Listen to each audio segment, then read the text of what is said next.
2, 3분 사이에는 죽었는지 샀는지 구분도 못한대요. 현실인지. 마침 뒤에서 기다리고 있던 사람이 누구냐 하면은 간호사였어. 간호사가 기다리고 있었는데 앞에 사람이 벼락을 맞아 팍 쓰러지니까 어떻게 배운 대로 심폐소생술을 시작을 한 거예요. 심폐소생술을 시주를 해갖고 살려낸 거야. 이게 육신을 살려내면 영혼이 아무리 천국에 가도 다시 돌아와야 된대, 육신으로. 그래서 세상에 돌아온 거예요. 그래서 옛날에는요, 사람이 죽을 때 눈을 뜨고 죽고 입을 벌리고 죽으면 눈을 감겨주고 입을 다물어줬던 이유가 영혼이 다시 돌아오지 못하게 하려고. 그렇게 다물어줬다는 거예요. 근데 이 사람은 너무 천국에서 행복하게 있는데 이 간호사가 이 주책맞게 심폐소생술을 해서 살려낸 거야. 눈을 떴고 당신은 병원에 있습니다. 의사들이 눈앞에서 오갑니다. 안타깝지만 당신은 오래 살지 못할 것 같습니다. 당신은 슬프면서도 이상하게 마음이 차분해집니다. 뭐라 설명할 수 없는 감정인데요. 눈앞 의사들도 너무 태연해서 당신에게 위로가 될 정도입니다. 병실로 옮겨졌고 가족들이 보입니다. 가족들은 당신에게 용기를 주지만 사실은 그들이 절망하고 있습니다. 의사가 당신을 보러 왔습니다. 당신은 얼마나 더 살 수 있는지가 가장 궁금합니다. 그는 통계적인 임상 경험으로 당신에게 대략 얼마만큼 시간이 남았는지 알려줄 수는 있습니다. 그러나 의사도 신은 아니기에 확신할 수는 없습니다. 때문에 많은 의사가 애매한 답을 들려주죠. 물론 당신이 의사가 예상하는 것보다 더 오래 살 수도 있습니다. 그러나 안타깝게도 당신이 바라는 것보다는 일찍 죽게 될 것입니다. 당신은 갑자기 변하기 시작합니다. 몸이 불균형에 빠진 것 같은 느낌이 들고 힘이 잘 들어가지 않습니다. 또 갑자기 딸꾹질이 날 수도 있고 이유 없는 가려움증이 생길 수도 있습니다. 이런 현상을 의사들은 증상의 부담이라고 부르는데요. 건강하던 때와는 다르게 당신이 스스로 몸의 감각에 신경 쓰다 보니 생기는 현상입니다. 마음도 약해질 대로 약해졌습니다. 곧 가족들의 손을 다시는 잡을 수 없다는 것을 절감합니다. 올해 크리스마스에는 가족과 무슨 약속을 했었나 생각하게 됩니다. 어떤 형태로든 당신은 슬픔에 사로잡힙니다. 지극히 자연스러운 마음이죠. 그러나 슬퍼만 하기에는 시간이 얼마 없습니다. 이제 당신이 죽는다는 사실에 대해 진지하게 생각해야 합니다. 의사들이 당신에게 무엇을 해주길 바라나요? 혹은 무엇을 절대 하지 않기를 바라나요? 누군가는 기계적인 인공호흡을 바라지 않고 누군가는 강제의 영양주입을 원하지 않습니다. 이런 문제를 결정해야 하는 것은 매우 힘든 일입니다. 원하지 않는 죽음이지만 피할 수 없기에 죽음의 세부 사항을 당신이 결정해야만 하는 거죠. 이럴 때는 그간 삶에 대한 질문을 던져보면 좋습니다. 살면서 당신이 잘했던 일이 무엇이었나 가만히 생각해 보는 거죠. 가혹할 수도 있지만 죽음은 당신이 견뎌야 하는 일입니다. 하지만 온전히 당신만의 일은 아닙니다. 장례업체 사람들이 당신을 어떻게 모실지 궁금해할 것입니다. 화장이냐 매장이냐, 시신은 어떻게 할 거냐. 당신에겐 생각하고 싶지 않은 일들이지만 그들에겐 매우 중요한 문제입니다. 당신이 가족에게 어떤 의지를 남겨놓는다면 큰 도움이 될 것입니다. 정말 시간이 얼마 안 남았습니다. 이제 당신의 심장은 박동을 멈추고 발이 차가워질 겁니다. 호흡도 잦아들고 감각이 조금씩 무뎌질 텐데요. 무서울 수도 있지만 당신만 겪는 일은 아닙니다. 아시다시피 죽음은 유일하게 모든 이에게 공평하게 찾아오는 것이니까요. 죽어간다는 것은 매우 역동적인 과정입니다. 당신의 삶만큼이나 특별하게 당신만의 방식으로 죽음을 받아들이면 어떨까요? 지금 막 당신의 신체가 생명과 작별을 고하는 과정을 시작했습니다. 차분하게 눈을 감으세요. 좋습니다. 잘하셨어요. 그동안 정말 수고 많으셨습니다. 장례식장에 많은 사람들이 찾아와 눈물을 흘립니다.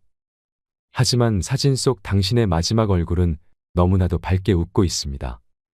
사진 속 얼굴이 너무 아름답고 빛이 나 더욱 슬퍼지네요. 정작 당신은 살면서 얼마나 자주 이렇게 밝게 웃어봤나요? 당신은 평생 세상의 한 부분이었습니다. 당신은 친구들과 가족에게 그들의 삶의 바탕에서 소중한 사람이었습니다. 하지만 이제 당신은 떠나고 없습니다. 그래서 지금 이 시간이 아주 특별한 것입니다. 이 시간은 다시 오지 않습니다. 이건 선물 같은 것입니다. 사람들이 죽기 직전에 느낄 수 있는 감각에 대해 생각해 보신 적이 있나요? 반드시 당신이 알아야 할 이야기였을 거라 생각합니다. 우리는 실제 임종을 앞둔 사람들의 심리를 간접 체험하면서 오늘 또 분명하게 살아야 할 이유를 찾게 됩니다. 당신이 숨쉬는 일상이 얼마나 숭고한 순간들인지 생각해보는 시간이 되셨길 바랍니다. 황창현 신부님의 행복특강 바로 시작하겠습니다. 영상이 마음에 드신다면 구독과 좋아요, 알림 설정 부탁드립니다. 지난주에 앤더슨 시 코리아라는 뉴욕의 정형외과 의사가 벼락 맞은 얘기를 했습니다. 벼락을 맞아서 죽었더니 몸에서 영혼이 빠져나와서 자기 시신을 장모님이 쫓아내려와서 울고불고 하고 이 사람아 죽으면 어떻게 하나? 그런데 자기 시신을 보고 있는데 정작 본인은 하나도 안 슬프더라는 거예요. 그러니까 죽은 영혼은 여러분들 슬프지 않아요. 그러니까 여러분들 죽은 영혼을 위해서 너무 슬퍼하는 것도 죽은 영혼 멋쩍게 만드는 거예요. 누구한테 맡겨? 하느님한테 맡겨야 돼요. 앤더슨 시 코리아는 의사는 딱 영혼이 나왔을 때 아, 내가 죽었구나. 내가 이제 떠날 때가 됐구나. 보통 2, 3분 사이에는 죽었는지 샀는지 구분도 못한대요. 현실인지. 그래서 이거를 미국에서는 ND라고 Near Death Experience라고 그래요. 임사체험, 근사체험, 죽음체험이라고 그래요. 죽음의 선상에서 왔다 갔다 하는 거예요. 그래서 이제 아내하고 딸하고 마지막 작별을 해야 되겠다 생각을 하고 아내하고 딸이 있는 호텔로 걸어가려고 그러는데 걸어가지지가 않더래요. 여러분들 죽은 영혼들이 처음으로 착각하는 게 육신이 아직도 있는 줄 안 되는 거예요. 육신은 이미 저기 누워있고 영혼만 나온 거예요. 그래서 육신이 있는 줄 알고 차가 지나가면은 차를 피하려고 막 그런다는 거예요. 육신도 없는데 육신이 있어야지. 이 육신이 내가 이 물질이 나라는 물질하고 마주치면서 이 막는데 나는 이미 물질이 없어진 건데 영혼인데 걸어가려고 하니 걸어가지지 않고 쫙 떠서 가더래요. 허기야 여러분들 동양 귀신, 서양 귀신 중에 걸어다니는 귀신 봤어요? 귀신들은 다 떠서 다녀요. 여러분들 저기 전설의 고향을 봐도 귀신들 보면 다 날아다니잖아요. 하다못해 저 중국 강씨도 이러고 다 떠다녀. 쫙 떠서 가더래. 그래갖고 이제 문을 열으려고 했는데 문 열을 필요도 없더래요. 그냥 몸이 통과돼서 들어가더래요. 이것도 성서에 다 나오는 거예요. 예수님이 부활하시고 난 다음에 제자들이 문 걸어 잠고 있었을 때 어떻게 했어요? 문 열지도 않고 그냥 그 안에. 그러니까 저는 요즘 과학이 발달하면서 많은 의사들이 죽은 사람들의 증언을 채취를 하고 연구를 하면서 그 내용이 신약성서에 다 나와 있어. 우리 예수님 죽었다 부활하셨잖아요. 그렇죠? 죽은 사람 살려낸 거 예수님 다 살려냈잖아. 예수님 영원히 부활하시면 다볼산에서 거룩한 변모할 때 얼굴은 해와 같이 빛나고 온몸은 빛난다. 죽었던 사람들이 하늘나라에서 올라가서 본 장면 그대로 다 신약성서에서 예수님이 다 보여주신 거야. 근데 우리는 그렇게 예수님이 보여줬는데도 다 필요 없어. 죽은 아버지가 살아 돌아와서 얘기를 해줘야 돼. 다른 사람 필요 없어. 그래서 쫙 떠서 가서 아내하고 딸이 있는 호텔을 딱 들어가 보니까 아내하고 딸이 얼굴에 막 페인팅을 하고 놀더래요. 근데 정작 자기는 안 슬프더래요. 떠나야 되겠구나. 그래서 그 죽은 사람들의 특징이 저 빛 있는 데까지 가는 여행길이 그렇게 멀게 느껴진대요. 근데 그 속도가 너무너무 빠르다는 거예요. 그래서 여러분들 우리 죽은 영혼들 잘 떠나가라고 죽으면은 마당에다가 못 떠나요. 사자밥 떠놓잖아요. 맷밥이라고 흰쌀밥 3그릇, 신발 3켤레, 국 3그릇, 그 다음에 엽전 3입 놓잖아요. 그게 뭐예요? 저승사자 둘 오니까 둘하고 죽은 본인 잘 떠나보내라고. 그리고 어디는 또 간장까지 떠놓는데요. 간장을 왜 떠놓는지 아세요? 이게 짜게 먹으면은 물 자꾸 먹히려고 중간에 서서 물 먹는다고 천천히 떠나가라고. 아니면 다시 돌아올 수도 있다. 그래서 간장도 떠놓고 된장도 떠놓는 거라는 거예요. 그래서 이거 죽은 이들을 위한 그런 것들이 너무너무 많은 거예요. 어쨌거나 하여튼 앤더슨 시 코리아라는 의사는 나와갖고 하늘나라 딱 올라가는 순간 이 사람도 역시 신앙이 없는 사람이에요. 여러분들 하늘나라 올라갔다 온 사람들 중에 성당 안 다니는 사람 상관없대요. 되게 어떤 사람들이 하늘나라에 많이 올라가냐면 이 세상 사랑하고 사람 사랑하고 아끼는 사람이 되게 올라갔다 오고 나쁜 짓 한 사람들은 다 어두운 데 갔다 온다는 거예요. 그러니까 성당 열심히 다닌다고 다 하늘나라 가는 거 아니에요. 이것도 성서에 다 나와. 마태복음 7장 21절에 뭐라 그래? 나더러 주님 주님 한다고 다 하늘나라 가는 건 아니다. 내 말을 실천하는 사람이라야 하늘나라 간다. 그러니까 성당을 아무리 다녀도 사람 미워하고 본당 신부 미워하고 막 옆에 있는 사람 미워하면 그 사람은 성당 다녔 나 마나예요. 근데 이 앤더슨 C 코리아는 착하게 살았나 봐. 하늘나라로 올라가서 그 빛을 느끼는 순간 신으로부터 오는 걸 거부할 수가 없더래요. 완전한 평화, 충만한 사랑을 느낀 거지. 그래갖고 이제 하늘나라에서 너무 행복하게 있는데 마침 뒤에서 기다리고 있던 사람이 누구냐면은 간호사였어. 간호사가 기다리고 있었는데 앞에 사람이 벼락을 맞아 팍 쓰러지니까 어떻게 배운 대로 심폐소생술을 시작을 한 거예요. 심폐소생술을 시술을 해갖고 살려낸 거야. 이게 육신을 살려내면 영혼이 아무리 천국에 가도 다시 돌아와야 된대, 육신으로. 그래서 세상에 돌아온 거예요. 그래서 옛날에는요, 사람이 죽을 때 눈을 뜨고 주고 입을 벌리고 죽으면 눈을 감겨주고 입을 다물어 줬던 이유가 영혼이 다시 돌아오지 못하게 하려고. 그렇게 다물어 줬다는 거예요. 근데 이 사람은 너무 천국에서 행복하게 있는데 이 간호사가 이 주책맞게 심폐소생술을 해서 살려낸 거야. 살아 돌아왔는데 이 앤더슨 C 코리아라는 의사는 문제는 하늘나라에서 들은 음악이 너무 아름다웠던 거야. 하늘나라 간 사람들의 특징이 뭐냐면 너무나 아름다운 음악을 들은 게 그 사람들의 특징이야. 너무 아름다운 음악을 들어서 그걸 자기가 연주하고 싶은 거야. 그래서 이 사람은 94년부터요 박사학위가 2개야. 심리학 박사에 정형외과 박사인데 이 사람은 바이엘부터 피아노를 배워요. 배워서 2002년에 음반을 발표를 해요. 내가 유튜브를 통해서 그걸 들었는데 너무너무 연주를 잘하더라고요. 아니 무슨 무당이 갔다 오거나 뭐 이런 사람이 갔다 오면 무당도 무시할 건 안 되죠. 여러분들 무당도 신 내림 받은 무당은요 무시하면 안 돼요. 강신무들은요 무당 무시하면 안 돼요. 그 사람들은 뭔가 있는 거예요. 그들의 세계가 있는 거야. 이게 그냥 옛날에는 뭐 우리 교회만 나와 이게 아니야. 이제는 인간한테 있는 영적인 기운은요 그 상관없는 거예요. 어쨌거나 하여튼 이 사람 연주하는 걸 들어보니까 내가 너무너무 아름답더라고. 우리 가톨릭 안에도 벼락 맞아 죽은 사람 있죠. 95년 5월 5일 콜롬비아의 글로리아라는 치과 의사가 논문을 쓰다가 책 찾으러 이 사촌 여동생하고 가다가 벼락을 맞아 죽어요. 그 사촌 여동생은 그 자리에서 직사예요. 항상 신앙이 열심히 해갖고 목에 목걸이를 하는데 글리 들어가고 심장을 완전히 그냥 강탈을 해버려요. 그 자리에 죽어버려요. 그리고 이 글로리아라는 의사는 벼락을 맞았을 때 어떤 일이 벌어지느냐면 간이 다 타요. 간이 다 타고 신장도 다 타요.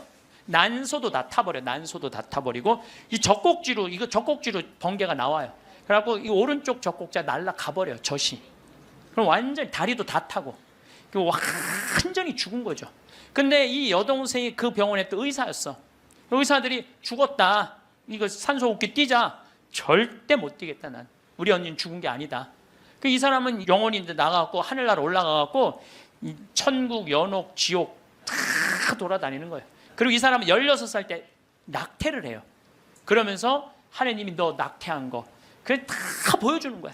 그냥 자기가 살아생전에 자기는 막 맨날 그냥 미용하고 막 옷 엉덩이 뭐 이런 것만 신경 쓰던 여자예요. 성당도 열심히 다니긴 했지만은 그거보다는 세상 일에 더 많은 매력을 가졌던 여의사예요. 예쁘고. 근데 이제 뭐 이 사람은 하늘나라에서 이제 여행을 다 하는데 살았느니 죽었느니 그러는데 일주일이 지났을 때 시골의 농부 하나가 미사 참여를 할 때 얼마나 열심히 하냐면은 주머니에 10,000페소, 5,000페소가 있을 때 10,000페소는 하느님한테 봉헌하고 5,000페소로 빵을 사서 먹는 정말로 착한 사람이에요. 여러분들 주머니에 10만 원짜리하고 10,000원짜리 있으면 여러분들 얼마짜리 낼 것 같아요? 10,000원짜리? 저는 그렇게 생각하지 않아요. 여러분들은 어떻게 해서든지 1,000원짜리 찾아서 1,000원짜리 내지 무슨 10,000원짜리를 내. 우리 천주교 신자들이. 근데 이 시골 농부는 3년 전에 완전히 강도를 맞아서 그나마 키우던 닭까지 없던 사람이야.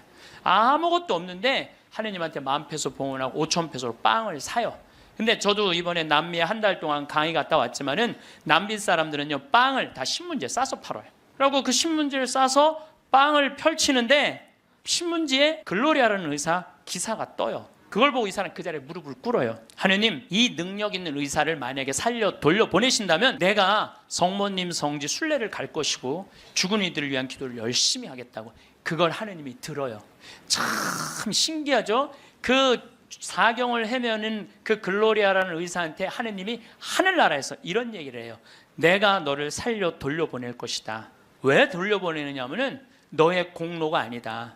이 시골의 농부, 너무 나를 따르고 사랑하는 이 농부가 너를 위해 간절하게 기도했기 때문에 내가 너를 살려 돌려보내는 것이다. 돌아가서 이 하늘나라에서 본 것을 증언을 해라. 그리고 살려 돌려보내요. 그래서 이 글로리아라는 의사는 살아 돌아와요. 그런데 일주일이 지나고 다리를 너무 피가 안 돌기 때문에 잘라야 된다고 그러는데 이 사람은 살아 돌아와서 간도 재생이 되고 난소도 재생이 되고 신장도 재생이 되고 다리도 다 재생이 돼요. 그래갖고 애까지 또 낳아요. 정말 애를 하나 더 낳아요. 그리고 지금은 온 세계에 다니면서 자기가 벼락마저 죽고 난 다음에 살아 돌아와서 하늘나라 경험 얘기한 걸 다 얘기를 해주는 거예요. 여러분들 우리 죽은 이들을 위해서 기도하는 거 우리 가톨릭 교회 가장 아름다운 전통 중에 하나예요. 저는 이렇게 본당에 초상이 나면은 연도 바치러 꼭 갔어요. 연도를 바치러 내가 이제 저녁 한 8시나 9시쯤 가면은 그 연도꾼들이 꽉 차 있으면 기분이 너무너무 좋아. 교우들이 연도 바치러 주러 왔을 때 너무너무 기분이 좋아. 왜냐하면 여러분들 연도 바칠 때 뭐라 그래요? 성부, 성자, 성령, 이 영혼 구원하여 주소서.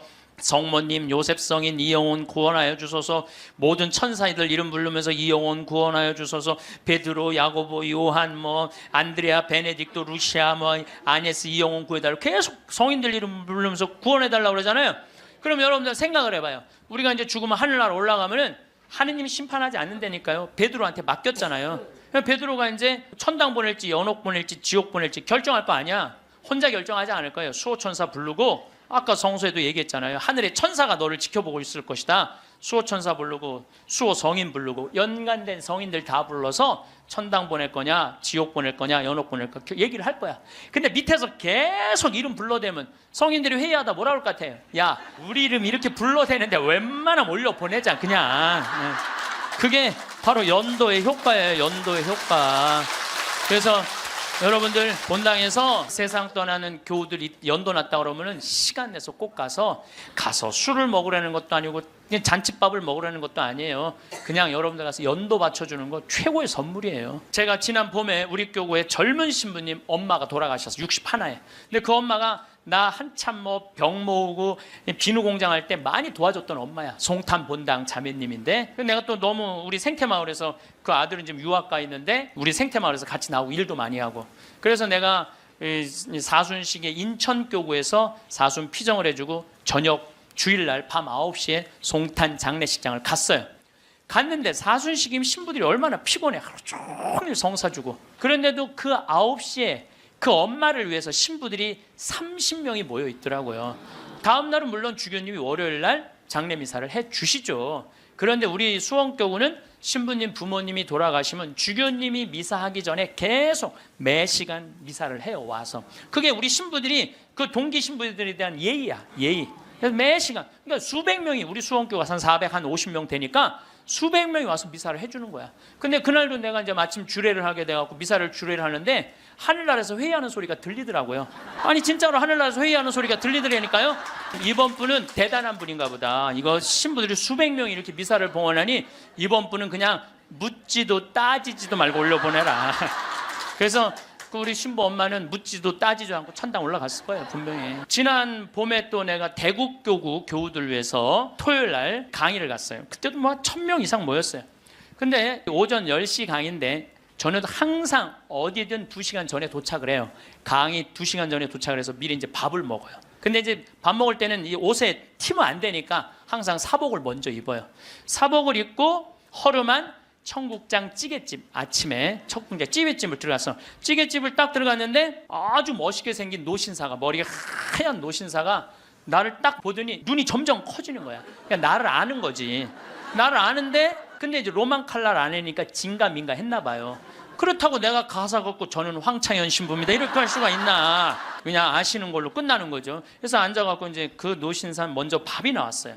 근데 밥을 독특하게 드시더라고. 밥이 나왔는데 밥 몇 숟갈을 한 몇 알을 뜨더니 뚜껑에 딱 올려놓더니 잠깐 이러더니 밥을 먹기 시작하더라고. 아, 독특하다. 저건 개신교법도 아닌데 독특한 우리 천주교법도 아니고. 그래서 이제 나도 이제 밥이 나와갖고 이제 난 이제 성호를 이제 긋고 이제 밥을 먹으려고 이제 사복을 입었어도 성호를 딱 끄니까 성호를 그니까 그때서 그 노신사가 이렇게 말하는 거예요.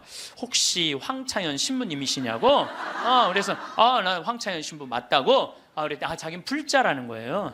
불자인데 신부님 행복 특강을 돈도 안 내고 너무 잘 본다는 거야.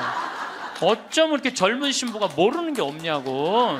자식들한테 한 푼도 주지 말고 다 쓰고 통장에 500만 원만 남기라는 말 너무너무 공감한다고, 너무 고맙다고 그러더라고요. 그래서 감사합니다. 그리고 이제 내가 그분이 불자라는 말을 들었을 때 밥을 왜 몇 알을 떠놓고 뚜껑에 올렸는지 알아요. 영혼밥 떠놓은 거예요. 영혼밥. 네, 아까 내가 사자밥 말씀드렸죠.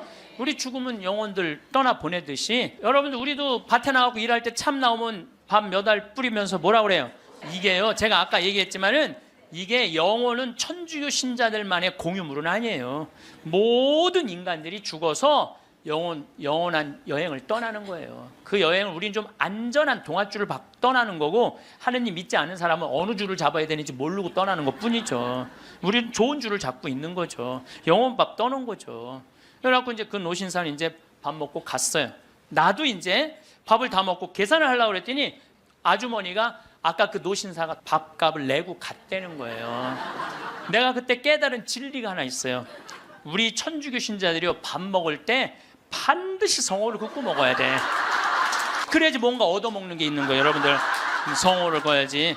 지난달에도 우리 생태마을의 부관장 신부들하고 내가 또 신학교 보낸 신부들하고 여행을 같이 갔어. 단풍 여행을 갔어. 단양이라는 곳에 갔는데 전심에 이제 신부들 꽤 많았죠. 능이버섯 찌개를 시켰어요. 우리들 많이 시켰어요. 그래서 이제 다 나왔고, 야 우리 기도하고 먹자 그랬더니 성호를 딱 긋는데 저쪽에서 아저씨 하나가 오더니 황 신부님이 있냐고 그러더라고요. 그렇다고 그러니까 자기 성당 안 다니는데 신부님 강의 너무 재밌게 보고 있다고, 밥값은 내가 내겠다. 그래서 이 성호 걷는 게 진짜 중요해. 성호 걷는 게. 우리 천주교 신자들 영혼밥 떠나요 안 떠나요? 떠나요. 왜 안 떠나요? 여러분들 영혼밥 떠나요. 우리 식사 후 기도 때 뭐라 그래요? 전능하신 하나님 베풀어 주신 모든 은혜 감사드리나이다. 주님의 이름은 찬미를 받으소서, 이제와 영원히 받으소서. 세상을 떠난 모든 교우들이 천재자비하심으로 평화의 은식을 얻게 하소서. 이게 영어 기도문에 없어요. 내가 영어로 식사 전후 기도 하거든요. 없어요. 영어. 한국에만 있는 기도문이에요. 영혼들을 위한 기도. 참 좋은 기도문이에요. 그러니까 이게 연옥 영혼들이요, 다른 나라 사람들 천주교 신자들 밥 먹을 땐 쳐다도 안 봐. 근데 누구 밥 먹을 때만 기다려? 한국 천주교 신자들 밥 먹을 때만 기다리고 있는 거예요. 그 영혼밥 한번 얻어 먹어보려고. 근데 우리 천주교 신자들이 얼마나 못됐는 줄 알아요? 식사 전 기도는 해 그나마. 근데 식사 후 기도하는 신자가 거의 없어요. 그냥 일어나는 거야. 얼마나 영혼에서 황당하겠어요. 연옥에서. 여러분들 이제 식사 후 기도하세요. 꼭 하세요. 우리들이 항상 영혼들을 위해서 기도해야 돼. 또 묵주기도 끝에 뭐라 그래요? 예수의 우리 죄를 용서하시며 우리를 지옥불에 소구하시고 연옥 영혼을 돌보시며 가장 버림받은. 여러분들 이게 1917년 파티마 성모님이 루시아 프란치스코 히아친트한테 부탁한 거예요. 왜? 연옥 영혼들이 너무 불쌍한 영혼들이 많으니까 너희들 기도해라고. 그러니까 저는 요즘 이렇게 이 죽음 강의를 준비하면서 장례차가 지나가면은요, 천주교 신자, 개신교 신자, 불교 신자 가리지 않아요.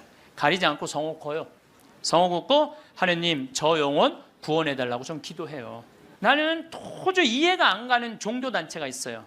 우리 교회에 나와야만 구원받는다고 얘기하는. 근데 그 몇 명이냐면 14만 4천 명에 속해야만 구원받는다고. 난 이해가 안 가요. 여러분들 하느님이 그것도 2000년 역사상 대한민국의 고교회 14만 4,400만 명만 구원하려고 당신 아들 죽였겠어요? 온 인류의 하느님 이렇게 째째하겠어요? 다 구원하고 싶어 하세요. 만약에 14만 4,400만 명만 말도 안 돼. 14만 4천 명만 구원하려고 그러면 나는 예수님 그럴 것 같아. 14만 4천 명 구하려고 그러면 예수님이 이랬을 거예요. 야 베드로야 네가 죽어라. 그 14만 4천 명. 예수님은요 모두를 구원하시기 위해서 십자가 지신 거예요. 그래서 하늘나라는 활짝 열려 있는 거예요. 불교에는요 4대 보살님이 있어요. 관세음보살, 지장보살, 보현보살, 문수보살이 있어요. 관세음보살은 이 세상에 자비를 베푸는 보살이에요. 근데 지장보살님은 저 지옥에 단 한 명이라도 있으면은 자기 성불하지 않겠다고 그러는 보살님이에요. 아니 우리는 지옥에 가면 천국에 못 가잖아요. 근데 불교는 또 달라요 우리하고. 그러니까 지옥의 마지막 한 명까지 구원하겠다는 게 그 보살님의 마음인 거야. 나는 그 보살님이 너무 마음에 들어. 이게 난 하느님의 마음이라고 생각 들어요. 하느님의 마음. 그러니까 여러분들도 모든 사람들이 구원받을 수 있도록 항상 기도하셔야 돼요. 여러분들은 구원 받을 것 같아요? 안 받을 것 같아요? 여러분들 구원 받아요. 적어도 이 시간 강의 듣겠다고 여기 나와서 앉아있는 여러분들은 구원 받아요. 여러분들 천당 간다는 확신 있으면 행복하지 않겠어요?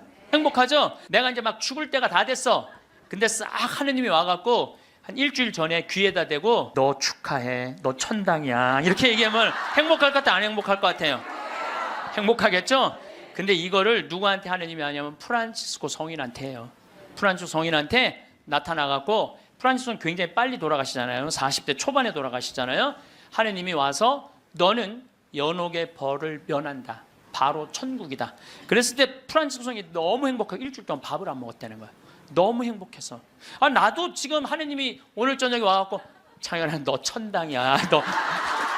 우리 인사발령 신부들 인사발령 굉장히 기다려지거든요.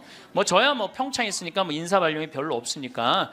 그래도 신부들 인사발령 굉장히 기다려져. 그 인사발령 때 가고 싶은데 너 거기야라고 얘기하면 신부들이 얼마나 좋겠어요. 근데 우리 마지막 인사발령 너 천국이야. 마지막 인사발령. 근데 마지막 인사발령이 너 지옥이야. 그러면 어떻게 될 것 같아? 가슴이 철렁하죠. 여러분들은 구원 받으세요. 예수님은요 마테오복음에 지옥 얘기 그렇게 많이 안 하세요. 마테오복음에 천국 얘기는 37번 하고 지옥 얘기는 13번밖에 안 해요. 다른 복음에는 아예 지옥이 거의 없어요. 많이 나와요. 한두 번밖에 안 돼요. 그리고 나머진 한번 오늘 저녁에 집에 가서 성서 읽어보세요. 여러분들 눈이 확 뜨일 거야. 끊임없이 하늘나라 얘기를 해요. 끊임없이 기쁜 소식 얘기를 해요. 하늘나라, 하늘나라, 하늘나라. 내가 이만큼 하늘나라에 관련된 성서가 꽉 차 있어요. 그러니까 하느님이 주고 싶은 거는 뭐예요? 하늘나라예요. 예수님이 뭐하러 그렇게 십자가에 고통스럽게 돌아가셨겠어요? 우리한테 천국을 주기 위한 거예요. 요한복음 3장에 보면은 예수님이 니코데모하고 얘기할 때 이런 얘기를 해요. 믿는 사람은 누구나 사람의 아들 안에서 영원한 생명을 얻게 하려는 것이다. 하느님께서는 세상을 너무나 사랑하신 나머지 외아들을 내줬다고 그래. 이 내줄 때는 확실히 주는 거예요.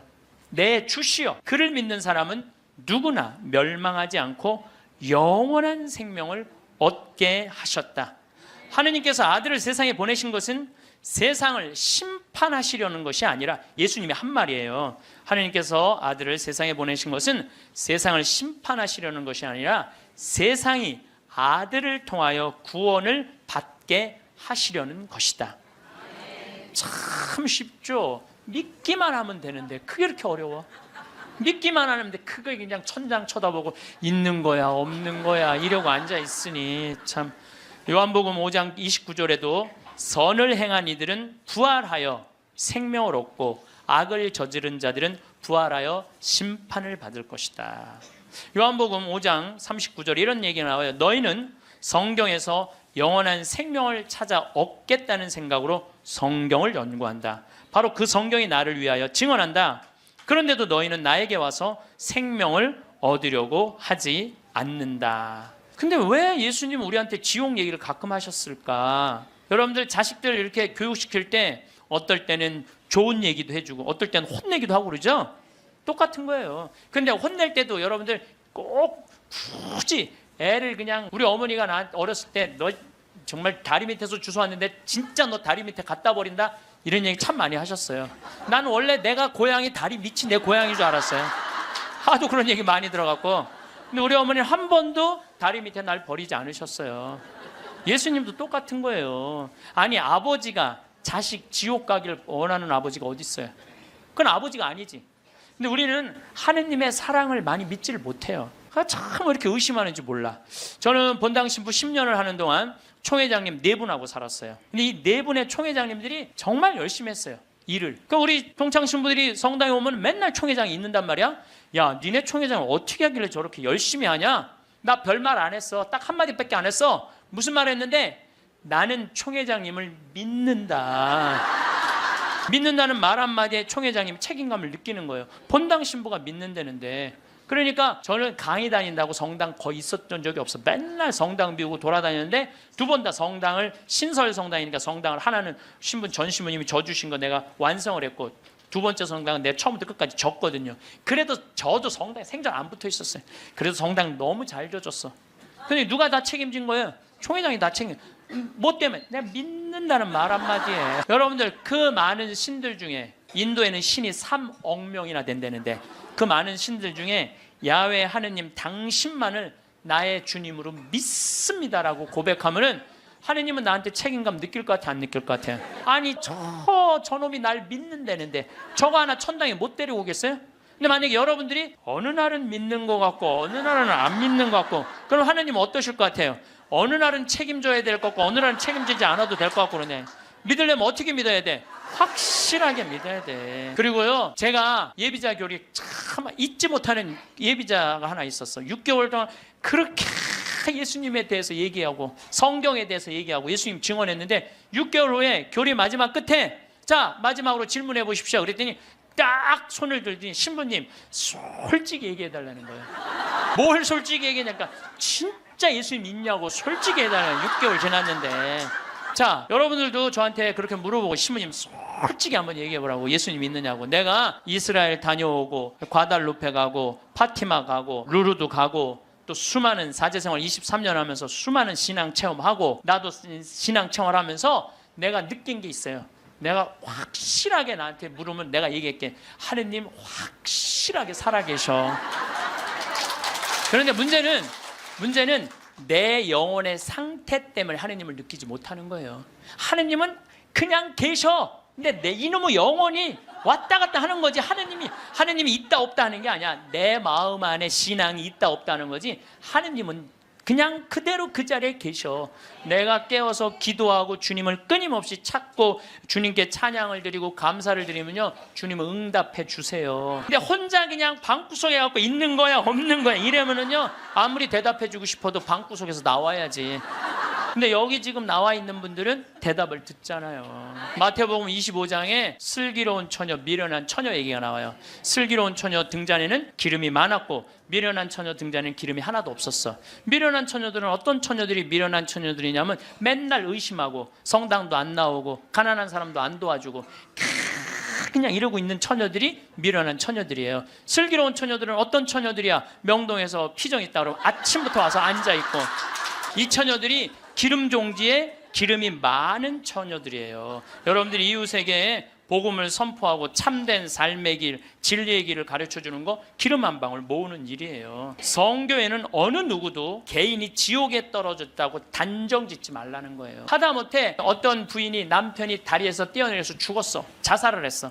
너무 매일매일 우는 거야. 내가 이건 정말 책에서 내가 읽은 거예요. 요한 마리 비안네 신부님한테 찾아간 거예요. 신부님, 천주교에선 자살하면은 지옥에 간다는데 우리 남편은 다리에서 뛰어내려 죽었는데 어떻게 하면 좋으냐고. 근데 이 요한 마리아 비안네 신부님이 내 속을 뻥 뚫리는 얘기를 했어요. 그 신부님이 뭐라고 그랬냐면 그 부인한테 걱정하지 마라. 당신 남편 지옥 안 갔다. 무슨 소리냐. 지옥에 간다는데 그 다리 밑에서 강까지 떨어지는데 시간이 굉장히 오래 걸린다는 거예요.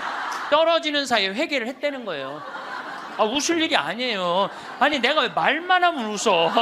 실질적으로 그 순간에 회개할 수 있다는 거예요. 그리고 당신 남편은 그 순간 떨어지면서 회개를 했기 때문에 지금 연옥에서 지금 훈련을 받고 있으니까 걱정하지 말라고. 연옥벌이 끝나면 천국에 올라가니까. 그래서 여러분들, 우리가 예수 마리아 요셉만 외워도 연옥에 7년제가 감해진대요. 예수 마리아 요셉 누구 불쌍한 영혼들 기억하여 주소서. 3종 기도만 해도 10년을 감해진다는 거예요. 3년 기도. 그러니까 식사 후 기도, 예수 마리아 요셉 3종 기도 얼마나 좋아요. 밥 먹을 때 그냥 하면 되는데 그게 그렇게 힘들어? 아니 나는 우리 부관장 신부하고 아예 식탁에다 3종 기도 이렇게 써놔요. 그럼 써놔갖고 부활 3종 기도, 그때 가면 또 까먹잖아. 부활 3종 기도. 그래서 영어로도 한 번 하고 우리나라 말로도 한 번 하고 그래 좋더라고요. 3종 기도 하는 거. 식사 후 기도는 반드시 하고. 근데 어떨 때는 나 식사 후 기도 벌써 일어나서 가는 신자들 태반이야. 나는 전능하신 하느님 벌써 가. 세상을 떠난 모든 교우들이 천지자비하시고 평안히 아직도 한참 남았는데 그러지 말라는 거예요. 1991년 팸 레이놀즈라는 이 가수는 미국의 가수인데 작곡가 겸 가수인데 심한 뇌동맥류가 걸려요. 이 수술은 굉장히 위험한 수술이에요. 왜냐하면 이 사람을 수술하면 뇌에 있는 피를 다 빼야 돼. 뇌에 있는 피를 다 빼고 심실 정지, 심장을 정지시켜야 돼. 그러니까 사실은 죽이는 거예요. 죽였다가 다시 살리는 수술이야. 그런데 이 사람이 97년에 수술을 해. 애리조나 대학에서. 이때 지금은 죽음 이후의 세계에 대한 연구가 미국이 너무 많이 해요. 100개 대학에서 연구를 하고 있어요. 지금 우리나라만 지금 죽음 이후에 대한 관심이 없지 미국엔요 그런 책 뭐 애프터 라이프 뭐 죽음 이후의 세계 뭐 너무너무 책이 많아요. 뭐 영어로 된 책 내가 미국에 가서 이 강의하니까 엄청나게 선물을 하더라고요. 어쨌든 이 팸 레이놀즈가 수술할 때는 의사들이 완전히 죽이는 수술이니까 저 사람이 진짜 영혼이 빠져나오느냐 그거 참관을 해요. 근데 여러분들 이 사람은 뇌에 피를 빼고 심장을 전지시키고 완전 마취를 하고 수술하는 거예요. 여러분들 마취 수술 해봤던 경험 있으세요? 나도 20년 전에 맹장 수술할 때 마취를 했는데 한심하더라고요. 내가 신부님 마취 들어갑니다 그런데 그게 뭐라고 딱 들어갔는데 아무 생각이 안 나는 거야. 먼저 나 탁탁 치는데 깨어나 보니까 벌써 배를 가르고 맹장을 떼어냈다는 거야. 아니 내 맹장을 떼어냈는데 내가 모르는 게 말이 돼? 답답하더라고요. 떼어냈다는데. 그래서 내가 다음에 수술할 때 반드시 정신을 똑바로 차리고 아무리 마취를 해도 내가 어떻게 수술하는지 지켜봐야 되겠다. 근데 내가 이제 거의 한 5년 전에 위암 수술을 하게 됐잖아요. 위를 3분의 1을 잘라내잖아요. 그래서 이제 난 6시간짜리 마취를 이제 하러 들어갔는데 이제 수술실 들어가면서 내가 속으로 나한테 외웠어요. 정신 똑바로 차려야지. 정신 똑바로 차려야지. 그래서 수술실 들어가고 신부님 마취 들어갑니다. 그럴 때 딱 씌울 때 정신 똑 그걸로 끝이야. 정신 똑 그걸로 끝이야. 깨어나 보니까 배를 가르고 위를 3분의 1을 잘라냈다. 이번에도 그냥 당한 거지 그냥. 아무 생각이 안 나. 아무 생각이. 근데 이 팸 레이놀즈도 이 수술실에 들어갈 때 뇌에 피를 다 뺐으니 이 사람은 아예 생각이 없는 사람이에요. 심실 정지시키고. 그래갖고 딱 수술을 시작을 했을 때 이 사람은 영혼이 빠져나와요. 빠져나와갖고 수술실 장면을 지켜봐요. 의사가 간호사한테 지시하는 거, 수술 도구 전해주는 거, 그리고 자기 머리를 자르는 수술 도구를 봐요. 자기 머리 자르는 걸 봐요. 쫙 자르고. 내가 이제 죽었구나. 그래갖고 이 팸 레이놀즈는 병원 위로 올라가고 하늘나라 올라가는데 자기 할머니가 목소리가 특이했대. 하늘나라에서 막 부르더래요. 오라고. 하늘나라 올라가 보니까 자기 할머니가 있고 죽은 형제 친척들이 쫙 있더래요. 너무 아름다운 모습으로 빛을 내고. 그러니까 죽은 사람들 거의 공통적인 의견이에요. 근데 자기 기타를 가르쳐준 외삼촌이 넌 아직 키워야 되는 애도 있으니까 넌 가야 된다고. 난 가기 싫다. 이거 너무 좋다. 가라. 가기 싫다. 그러면서 실갱을 하는데 삼촌이 확 미는데 수술이 끝난 거예요. 깬 거죠. 살아 돌아온 거죠. 근데 이 사람은 놀랍게도 참관한 의사들한테 의사들 배치를 다 얘기를 해줘요. 어떤 의사가 어느 자리에 있었고 수술 도구는 여러분들 우리들이 수술하러 들어갈 때요. 절대 수술 도구를 개봉을 안 해요. 오염될까 봐, 감염될까 봐. 그래갖고 의사들이 완전하게 다 방지를 하고 이 사람 마취 끝나고 난 다음에 수술 도구를 다 꺼내요. 그러니까 우리들은 수술 도구를 어떻게 생겼는지 몰라. 수술실에 들어간 사람 알아요? 몰라요? 모르죠? 근데 자기 머리 자른 거 전동기 칫솔같이 생긴 것까지 다 설명을 하는 거야. 너무너무 놀라운 거죠. 여러분들 이런 연구를요. 하버드 대학, 예일 대학, 세계 최고의 대학들이 연구를 하는 거예요. 그냥 내가 무슨 뭐 무당하고 만나갖고 그냥 대충 얘기하는 게 짜고 얘기하는 게 아니고 이건 뭐 논문으로 나오는 내용들을 여러분들한테 전해주는 거예요. 여러분들은 바쁘니까 책 읽을 시간이 없잖아. 내가 대신 읽어갖고 다 지금 전해주는 거예요. 미키라는 시각장애자 앞이 안 보이는 사람인데 이 미키는 18살 우리나라는 20살인데 교통사고로 죽어요. 근데 이 사람은 태어나서부터 앞이 안 보이던 사람이야. 그러니까 하얀색이 뭔지 까만색이 뭔지 빨간색이 뭔지 아무리 설명을 해줘도 모르죠. 태어나서부터 앞이 안 보이니까. 나무가 어떻게 생겼는지 뭐 설명을 해줘도 상상을 하지 꽃이 어떻게 생겼는지 알 수가 없잖아요. 근데 이 사람이 교통사고로 죽어요. 죽어서 딱 수술실에 들어갔는데 자기 몸을 처음으로 봐요. 반지를 보고 자기인 걸 알아요. 아, 내가 저렇게 생겼구나. 머리 모양을 보고 아, 내가 저렇게 생겼구나. 그리고 죽어서 하늘나라로 올라가는데 빨주노초 파남보를 다 보는 거예요. 너무 아름다운 빨주노초, 온갖 아름다운 꽃, 새, 나무를 보는 거예요. 그러고 하늘나라에서 너무너무 행복하게 있는데 수술해서 살려낸 거야. 육신을 살려내면 돌아와야 된다고 그랬잖아요. 돌아온 거예요. 돌아왔는데도 이 사람은 어떤 거야? 역시 앞이 안 보이는 거죠. 근데 역시 앞이 안 보이는데도 이 사람은 모든 색깔을 너무 정확하게 설명을 하는 거예요. 나무는 어떻게 생겼고 꽃은 어떻게 생겼고. 이 미키라는 사람도 굉장히 중요한 연구 대상자가 돼요. 왜냐하면 아예 시각장애자인데 모든 색깔에 대한 설명을 너무 잘하는 거야. 한 번도 색깔을 본 적이 없는 사람인데. 그러니까 영혼이 빠져나가는 거죠. 그래서 우리가 이게 죽는 걸로 끝나는 게 아니야. 죽음이 아니고 새로운 삶으로 옮아가는 과정인 거예요. 여러분들 이제 죽는 거 싫어요? 좋아요? 좋아해야 돼. 아니 죽는 게 싫으면 어떻게 해? 죽는 게 싫으면은 천주교 신자가 이제 죽는 거 좋죠? 그래도 죽는 게 싫어. 그래도 살아있는 게 나아. 이 이야기는 조금 더 다음 시간에 하면서 내가 죽음이라는 것이 그냥 우리가 하느님을 만나기 위해서는 반드시 죽음이라는 걸 거쳐야 돼. 제가 조금 어려운 얘기 하나 할게요. 나는 사실 어려운 얘기를 잘 안 하는 편인데 이번 건 굉장히 어려운 얘기예요. 요거는 방송 보면서 적어갖고 한번 묵상해 보세요. 데이아르드 샤르댕이라는 신부님이 있어요. 이분은 최고의 지성인이에요. 이분도 너무 유명한데 여러분들이 바빠갖고 이분 책을 읽을 시간이 없죠. 이분은 신학자면서 지질학자예요. 지질학자. 그런데 이분이 뭐라고 그러냐면은 우리는 이 육신은 영원히 이 육신을 잠시 경험하고 가는 거라고 그래요. 그러니까 이 육신은 그렇게 중요한 게 아닌 거야. 뭐가 중요한 거야?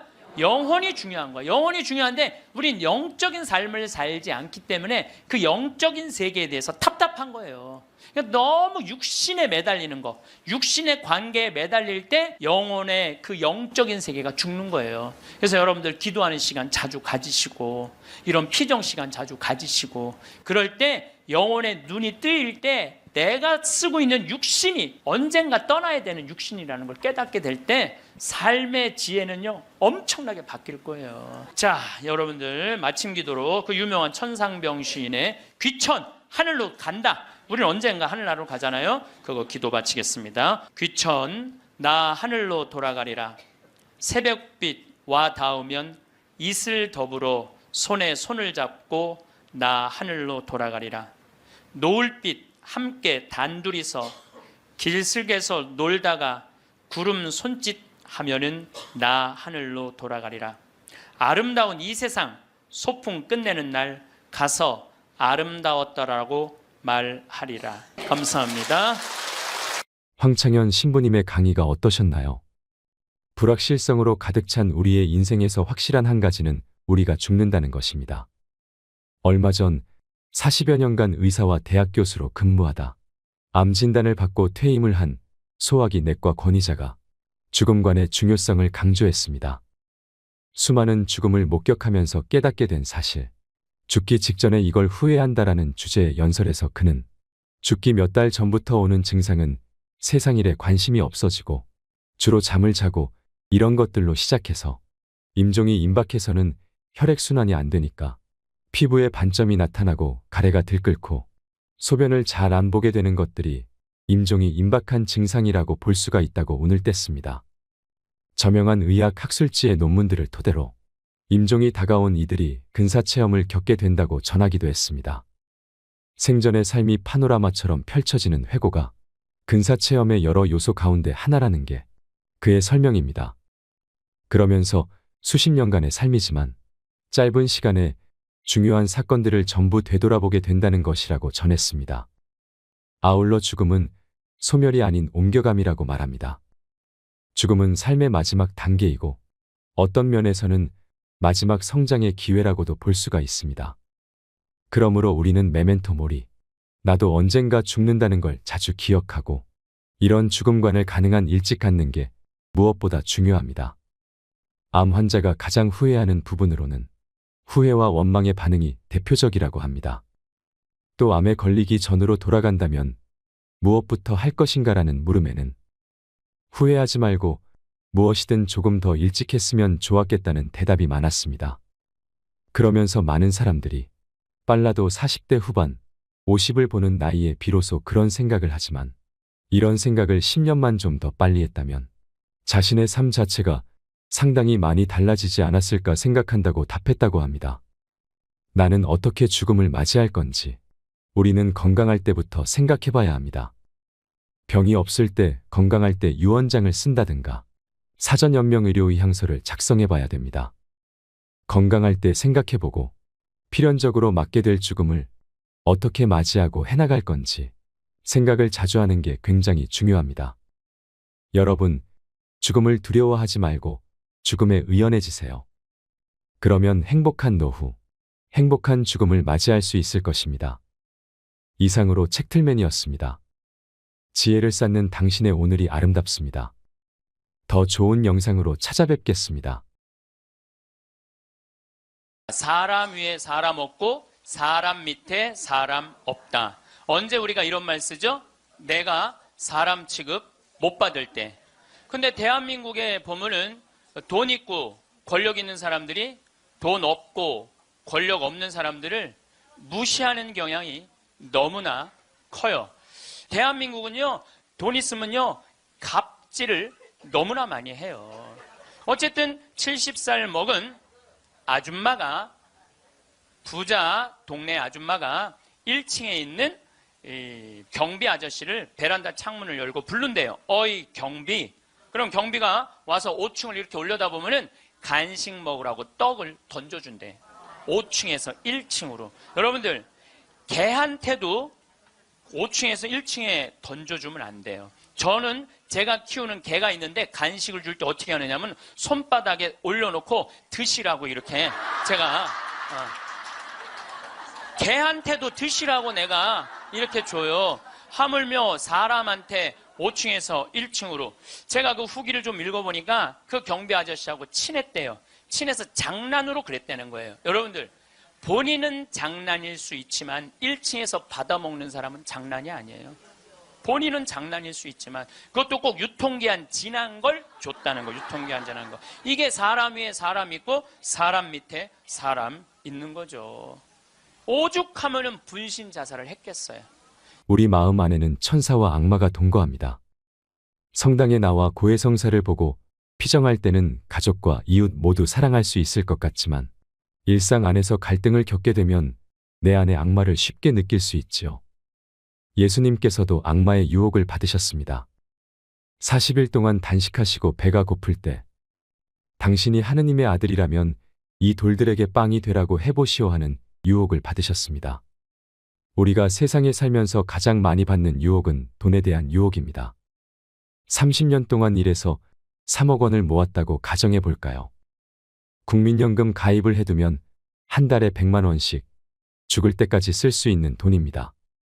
하지만 사람들은 현금 3억 원이 생기면 어떻게 불릴 것인가 고민을 시작합니다. 펀드나 주식에 투자하면 1년 안에 2배 이상이 될 것이라는 유혹에 넘어가 결국 재산을 날리게 되는 사람들을 많이 보게 됩니다. 1970년 이후 대한민국 주식값과 땅값이 뛰면서 온 국민이 부푼 꿈에 들떠 있습니다.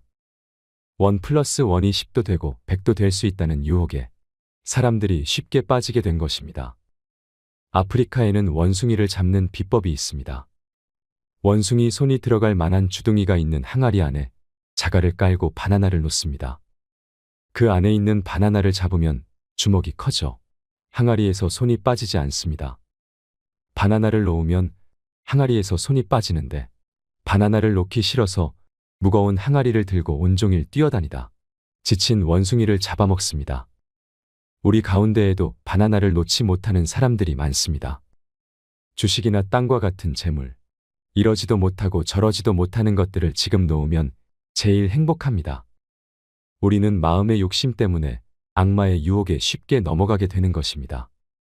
유혹 중에 가장 무서운 유혹은 자식 욕심이라고 합니다. 아메리카 원주민들은 자식이 태어나면 별에 봉헌합니다. 별처럼 많은 행복한 추억을 가지고 살았으면 좋겠다는 생각에서입니다. 또는 우리 아이가 건강하게 뛰놀기를 바라는 마음으로 들판에 봉헌합니다. 그러나 우리나라 엄마들은 아이들을 학원에 봉헌합니다. 임신하는 순간 하느님께 감사하며 아이의 행복을 빌기보다 부모가 원하는 행복을 빌지요. 부모가 계획한 틀에 맞춰 명문대 진학을 목표로 어려서부터 교육이 이루어집니다. 유아교육학자들이 말한 바로는 언어와 숫자를 인지할 수 있는 좌뇌가 발달하는 시기는 6살부터라고 합니다. 하지만 우리나라 부모들은 5살까지 한글과 숫자 교육을 하느라 여념이 없습니다. 마음 급한 부모들이 온 집안에 가나다와 ABC로 도배해 놓은 탓에 창문으로 세상 구경을 하고 싶은 아이들은 숫자와 글자에 갇혀 영아기를 보냅니다. 아이가 자랄수록 부모의 기대치를 채우지 못하면서 관계는 악화됩니다. 어렸을 때 똑똑하다고 생각했던 자식이 지방 대학에 진학하게 될 때 부모의 상실감 회복은 더욱 어렵습니다. 그래서인지 부모와 자녀 사이가 가장 나쁜 세대가 대학생입니다. 처음부터 아이가 태어난 모습대로 원하는 것을 찾아 살도록 이끌어줬다면 20년간 사랑이 차곡차곡 쌓였을 것입니다. 결국 부모 욕심 때문에 자녀와 사랑을 쌓을 시간을 놓쳐버리는 것입니다. 우리는 욕심을 버려야 합니다. 돈이면 다 되는 세상이라고 생각하는 욕심, 자식이 내 마음대로 해주길 바라는 욕심, 세상 모든 사람이 나를 사랑해야 한다는 욕심, 이런 욕심들을 모두 내려놓아야 비로소 편해질 수 있습니다.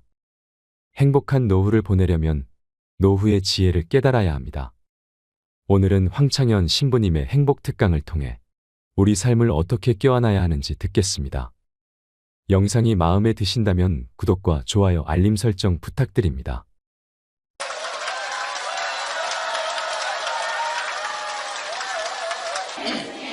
네, 반갑습니다. 영광스러우신 우리 주 예수 그리스도를 믿으면서 사람을 차별해서는 안 됩니다. 가령 여러분의 모임에 금가락지를 끼고 화려한 옷을 입은 사람들이 들어오고 또 누추한 옷을 입은 가난한 사람이 들어온다고 합시다. 여러분이 화려한 옷을 걸친 사람을 쳐다보고서는 선생님은 여기 좋은 자리에 앉으십시오 하고 가난한 사람에게는 당신은 저기 서 있으시오 하거나 내 발판 밑에 앉으시오 한다면 여러분은 서로 차별하는 것이 아니겠습니까? 또 악한 생각을 가진 심판자가 된 것이 아니겠습니까? 나의 사랑하는 형제 여러분, 들으십시오. 하느님께서는 세상의 가난한 사람들을 골라 믿음의 부자가 되게 하시고 당신을 사랑하는 이들에게 약속하신 나라의 상속자가 되게 하지 않으셨습니까? 그런데 여러분은 가난한 사람을 업신 여겼습니다. 여러분을 억누르는 사람들이 바로 부자가 아닙니까? 여러분을 법정으로 끌고 가는 자들도 그들이 아닙니까? 여러분이 받드는 그 존귀한 이름을 모독하는 자들도 그들이 아닙니까? 우리말에 이런 말이 있습니다. 사람 위에 사람 없고 사람 밑에 사람 없다. 언제 우리가 이런 말 쓰죠? 내가 사람 취급 못 받을 때. 근데 대한민국에 보면은 돈 있고 권력 있는 사람들이 돈 없고 권력 없는 사람들을 무시하는 경향이 너무나 커요. 이번에 미국의 프란치스코 교황님께서 방문을 하셨어요. 교황님은 항상 전용기가 없으시기 때문에 그 나라 비행기를 타고 가세요. 우리나라는 대한항공을 타고 오셨죠. 이번에 미국에 갈 때는 아메리칸 에어라인을 타고 가셨어요. 근데 교황님이 딱 비행기를 타자마자 승무원들한테 이렇게 부탁을 하셨다고 그래요. 나는 미국으로 가는 내내 어떠한 특별한 대우도 원하지 않는다. 나를 여기 있는 모든 탑승한 모든 승객하고 똑같이 대해줘라. 거기에는 무슨 추기경도 탔을 거고 기자단도 탔을 거고 수행원도 탔을 거예요. 근데 교황님은 특별한 대우를 원하지 않으셨다고 그래요. 그리고 교황님은 내릴 때 정말로 여러분들한테 감사하다고 승무원들한테 감사의 인사도 잊지 않으셨다고 그래요. 13억 명의 대표가 우리 프란치스코 교황님 아니야. 가톨릭 신자가 지금 13억 명이니까. 그런데 그 대단한 분이 어떠한 특별한 대우도 원하지 않는다고. 그래서 그 교황님을 수행한 승무원들이 마지막에 후기를 쓴 거를 제가 읽었는데 자기네들은 너무 특별한 대우를 원하지 않았던 그 교황님을 모시고 가면서 인생의 최대의 비행을 했다고 그래요. 너무너무 감동을 받았다고 그래요. 이렇게 세계 최고의 교황님도 특별한 대우를 원하지 않으셨는데 모 항공사의 부사장은 땅콩 안 까줬다고 매뉴얼 판으로 자기 직원, 자기 돈을 벌어주는 사람이야. 고마운 사람이죠. 자기 직원 손가락 마디를 때리고 무릎을 꿇치고 그 다음에 강제로 용서를 청하라고 그랬다는 거예요. 그리고 그것도 모자라니까 어떻게 비행기를 돌려서 그 중요한 사무장을 비행기에서 내리게 했다는 거예요. 이게 바로 사람 위에 사람 있고 사람 밑에 사람 있는 거죠. 대한민국은요, 돈 있으면요, 갑질을 너무나 많이 해요. 여러분들 갑질 얘기 참 많이 들으셨죠? 백화점에서 근무하는 분들, 은행에서 근무하는 분들, 병원에서 근무하는 분들, 심지어 전화 마케팅 하는 분들, 이런 분들이 우리나라에 지금 몇 명이 일을 하느냐 하면 700만 명 정도가 일을 해요. 그 700만 명들은 매일매일 무시를 당하고 살고 있는 거예요. 그러니까 수많은 사람들이 매일매일 무시를 당하고 있는 거죠. 그런데 우리들이 이 인생을 살아가면서 사람을 무시하라고 그런 권한을 받은 적이 한 번도 없어요. 사람을 존중하라고 우리는 예수님한테 가르침을 받았죠. 작년에 서울의 한 부자 동네에서 70살 먹은 아줌마가, 70살 먹으면 아줌마예요, 여러분들. 예. 아, 웃을 일이 아니에요. 예. 이번에 유엔에서 나이 재정립이 나왔어요. 나이 재정립이 나왔는데, 1살서부터 17살을 미성년이라고 그래요. 미성년. 예. 미성년 17살을 18살서부터 65살을 청년이라고 그래요. 청년. 이거는 제가 한 얘기가 아니고 유엔에서 한 얘기예요. 유엔에서 65살까지는 청년이라고 그래요. 나는 65살 미치다 한번 손 들어보세요. 이렇게 청년이 많아 지금. 여기에 청년이 엄청나게 많이 온 거예요. 우리 교회에 청년이 없다고 많은 교회 지도자들은 걱정을 합니다. 근데 저는 걱정할 일이 아니라고 생각해요. 여기 있는 이렇게 많은 청년들이 있는데 왜 걱정을 해? 그러니까 여러분들은 지금 성모에 활동해야 되는 분들이 아니라 청년에 활동해야 되는 분들이에요. 청년에. 만약에 내가 65이 돼서 애도 다 키웠고 결혼도 다 시켰고 나는 이제 늙었다. 65이 나는 늙었다 이렇게 생각하는 분은 불행한 분이에요. 자, 나는 이제 할 일 다 했으니까 이제 뭐만 기다리고 있으면 돼? 죽을 날만 기다리고 있으면 되잖아요. 근데 죽을 날만 기다리고 있어야 되는데 지금 65살이 언제 죽느냐면 100살쯤 죽을 거예요. 그럼 몇 년 동안 죽을 날을 기다려야 되냐면 35년 동안 매일 죽을 날만 기다리고 있는 거야. 불행해요, 안 불행해요? 65, 난 이제 청년이 이제 끝났네? 66살부터 79살까지를 뭐라고 그러냐면 중년이라고 그래요. 중년. 중년. 제가 한 얘기가 아니고 유엔이 한 얘기예요. 유엔이.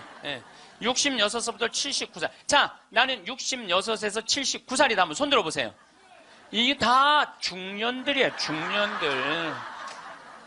아줌마들이 지금 79까지는, 그러니까 여기 지금 66살부터 79살까지 지금 노인대학 다니는 분들은 다 자퇴하세요. 다 자퇴하시고 어디에 다시 들어? 성모에 가입해야 돼. 80살서부터 99살을 노년이라고 그래요. 노년. 예. 그리고 100살서부터 노인이라고 그래요. 노인. 예. 100살서부터 노인이라고 그래요. 그러니까 지금 오늘은 여기 노인이 하나도 있어요, 없어요? 한 명도 없어요. 여기 노인 한 명도 없어요. 이제 100살쯤 되면은 그때 이렇게 말해도 돼요. 이제 나가 늙었으니까 이제 좀 집에서 쉬어야 되겠다. 이렇게 생각하시면 돼요. 어쨌든 70살 먹은 아줌마가, 부자 동네 아줌마가 1층에 있는 이 경비 아저씨를 베란다 창문을 열고 부른대요. 어이 경비. 그럼 경비가 와서 5층을 이렇게 올려다보면은 간식 먹으라고 떡을 던져준대. 5층에서 1층으로. 여러분들, 개한테도 5층에서 1층에 던져주면 안 돼요. 저는 제가 키우는 개가 있는데 간식을 줄 때 어떻게 하느냐면 손바닥에 올려놓고 드시라고 이렇게 제가 개한테도 드시라고 내가 이렇게 줘요. 하물며 사람한테 5층에서 1층으로. 제가 그 후기를 좀 읽어보니까 그 경비 아저씨하고 친했대요. 친해서 장난으로 그랬다는 거예요. 여러분들, 본인은 장난일 수 있지만 1층에서 받아먹는 사람은 장난이 아니에요. 본인은 장난일 수 있지만 그것도 꼭 유통기한 지난 걸 줬다는 거. 유통기한 지난 거. 이게 사람 위에 사람 있고 사람 밑에 사람 있는 거죠. 오죽하면은 분신 자살을 했겠어요. 이분이 한 달 동안 피부 이식을 3번이나 했어요. 그러다가 결국 한 달 만에 죽었어요. 우리 사회는요, 돈 있으면 돈 없는 사람 무시하는 경향이 너무 커요. 며칠 전에도 뭐 수아브로 스키라고 무슨 액세서리 거기에서 어떤 사람이 와갖고 점원들한테 이거 고쳐주지 않는다고 무릎 꿇히게 하고. 여러분들 똑같은 사람끼리 무릎을 꿇히게 한다는 게 말이 돼요? 그 사람은 그 제품을 쓸 자격이 없는 사람이에요. 돈만 있다고 좋은 제품을 쓰는 게 아니라는 거예요. 돈도 있고 그 돈을 쓸 만한 인격도 갖춰야 되는데 우리는 돈만 있고 뭐가 없어? 인격이 없는 거예요. 사람 무시하지 말라고 누가 가장 가르치셨어요? 예수님이에요. 예수님은 마태복음 25장에 이렇게 말씀하세요.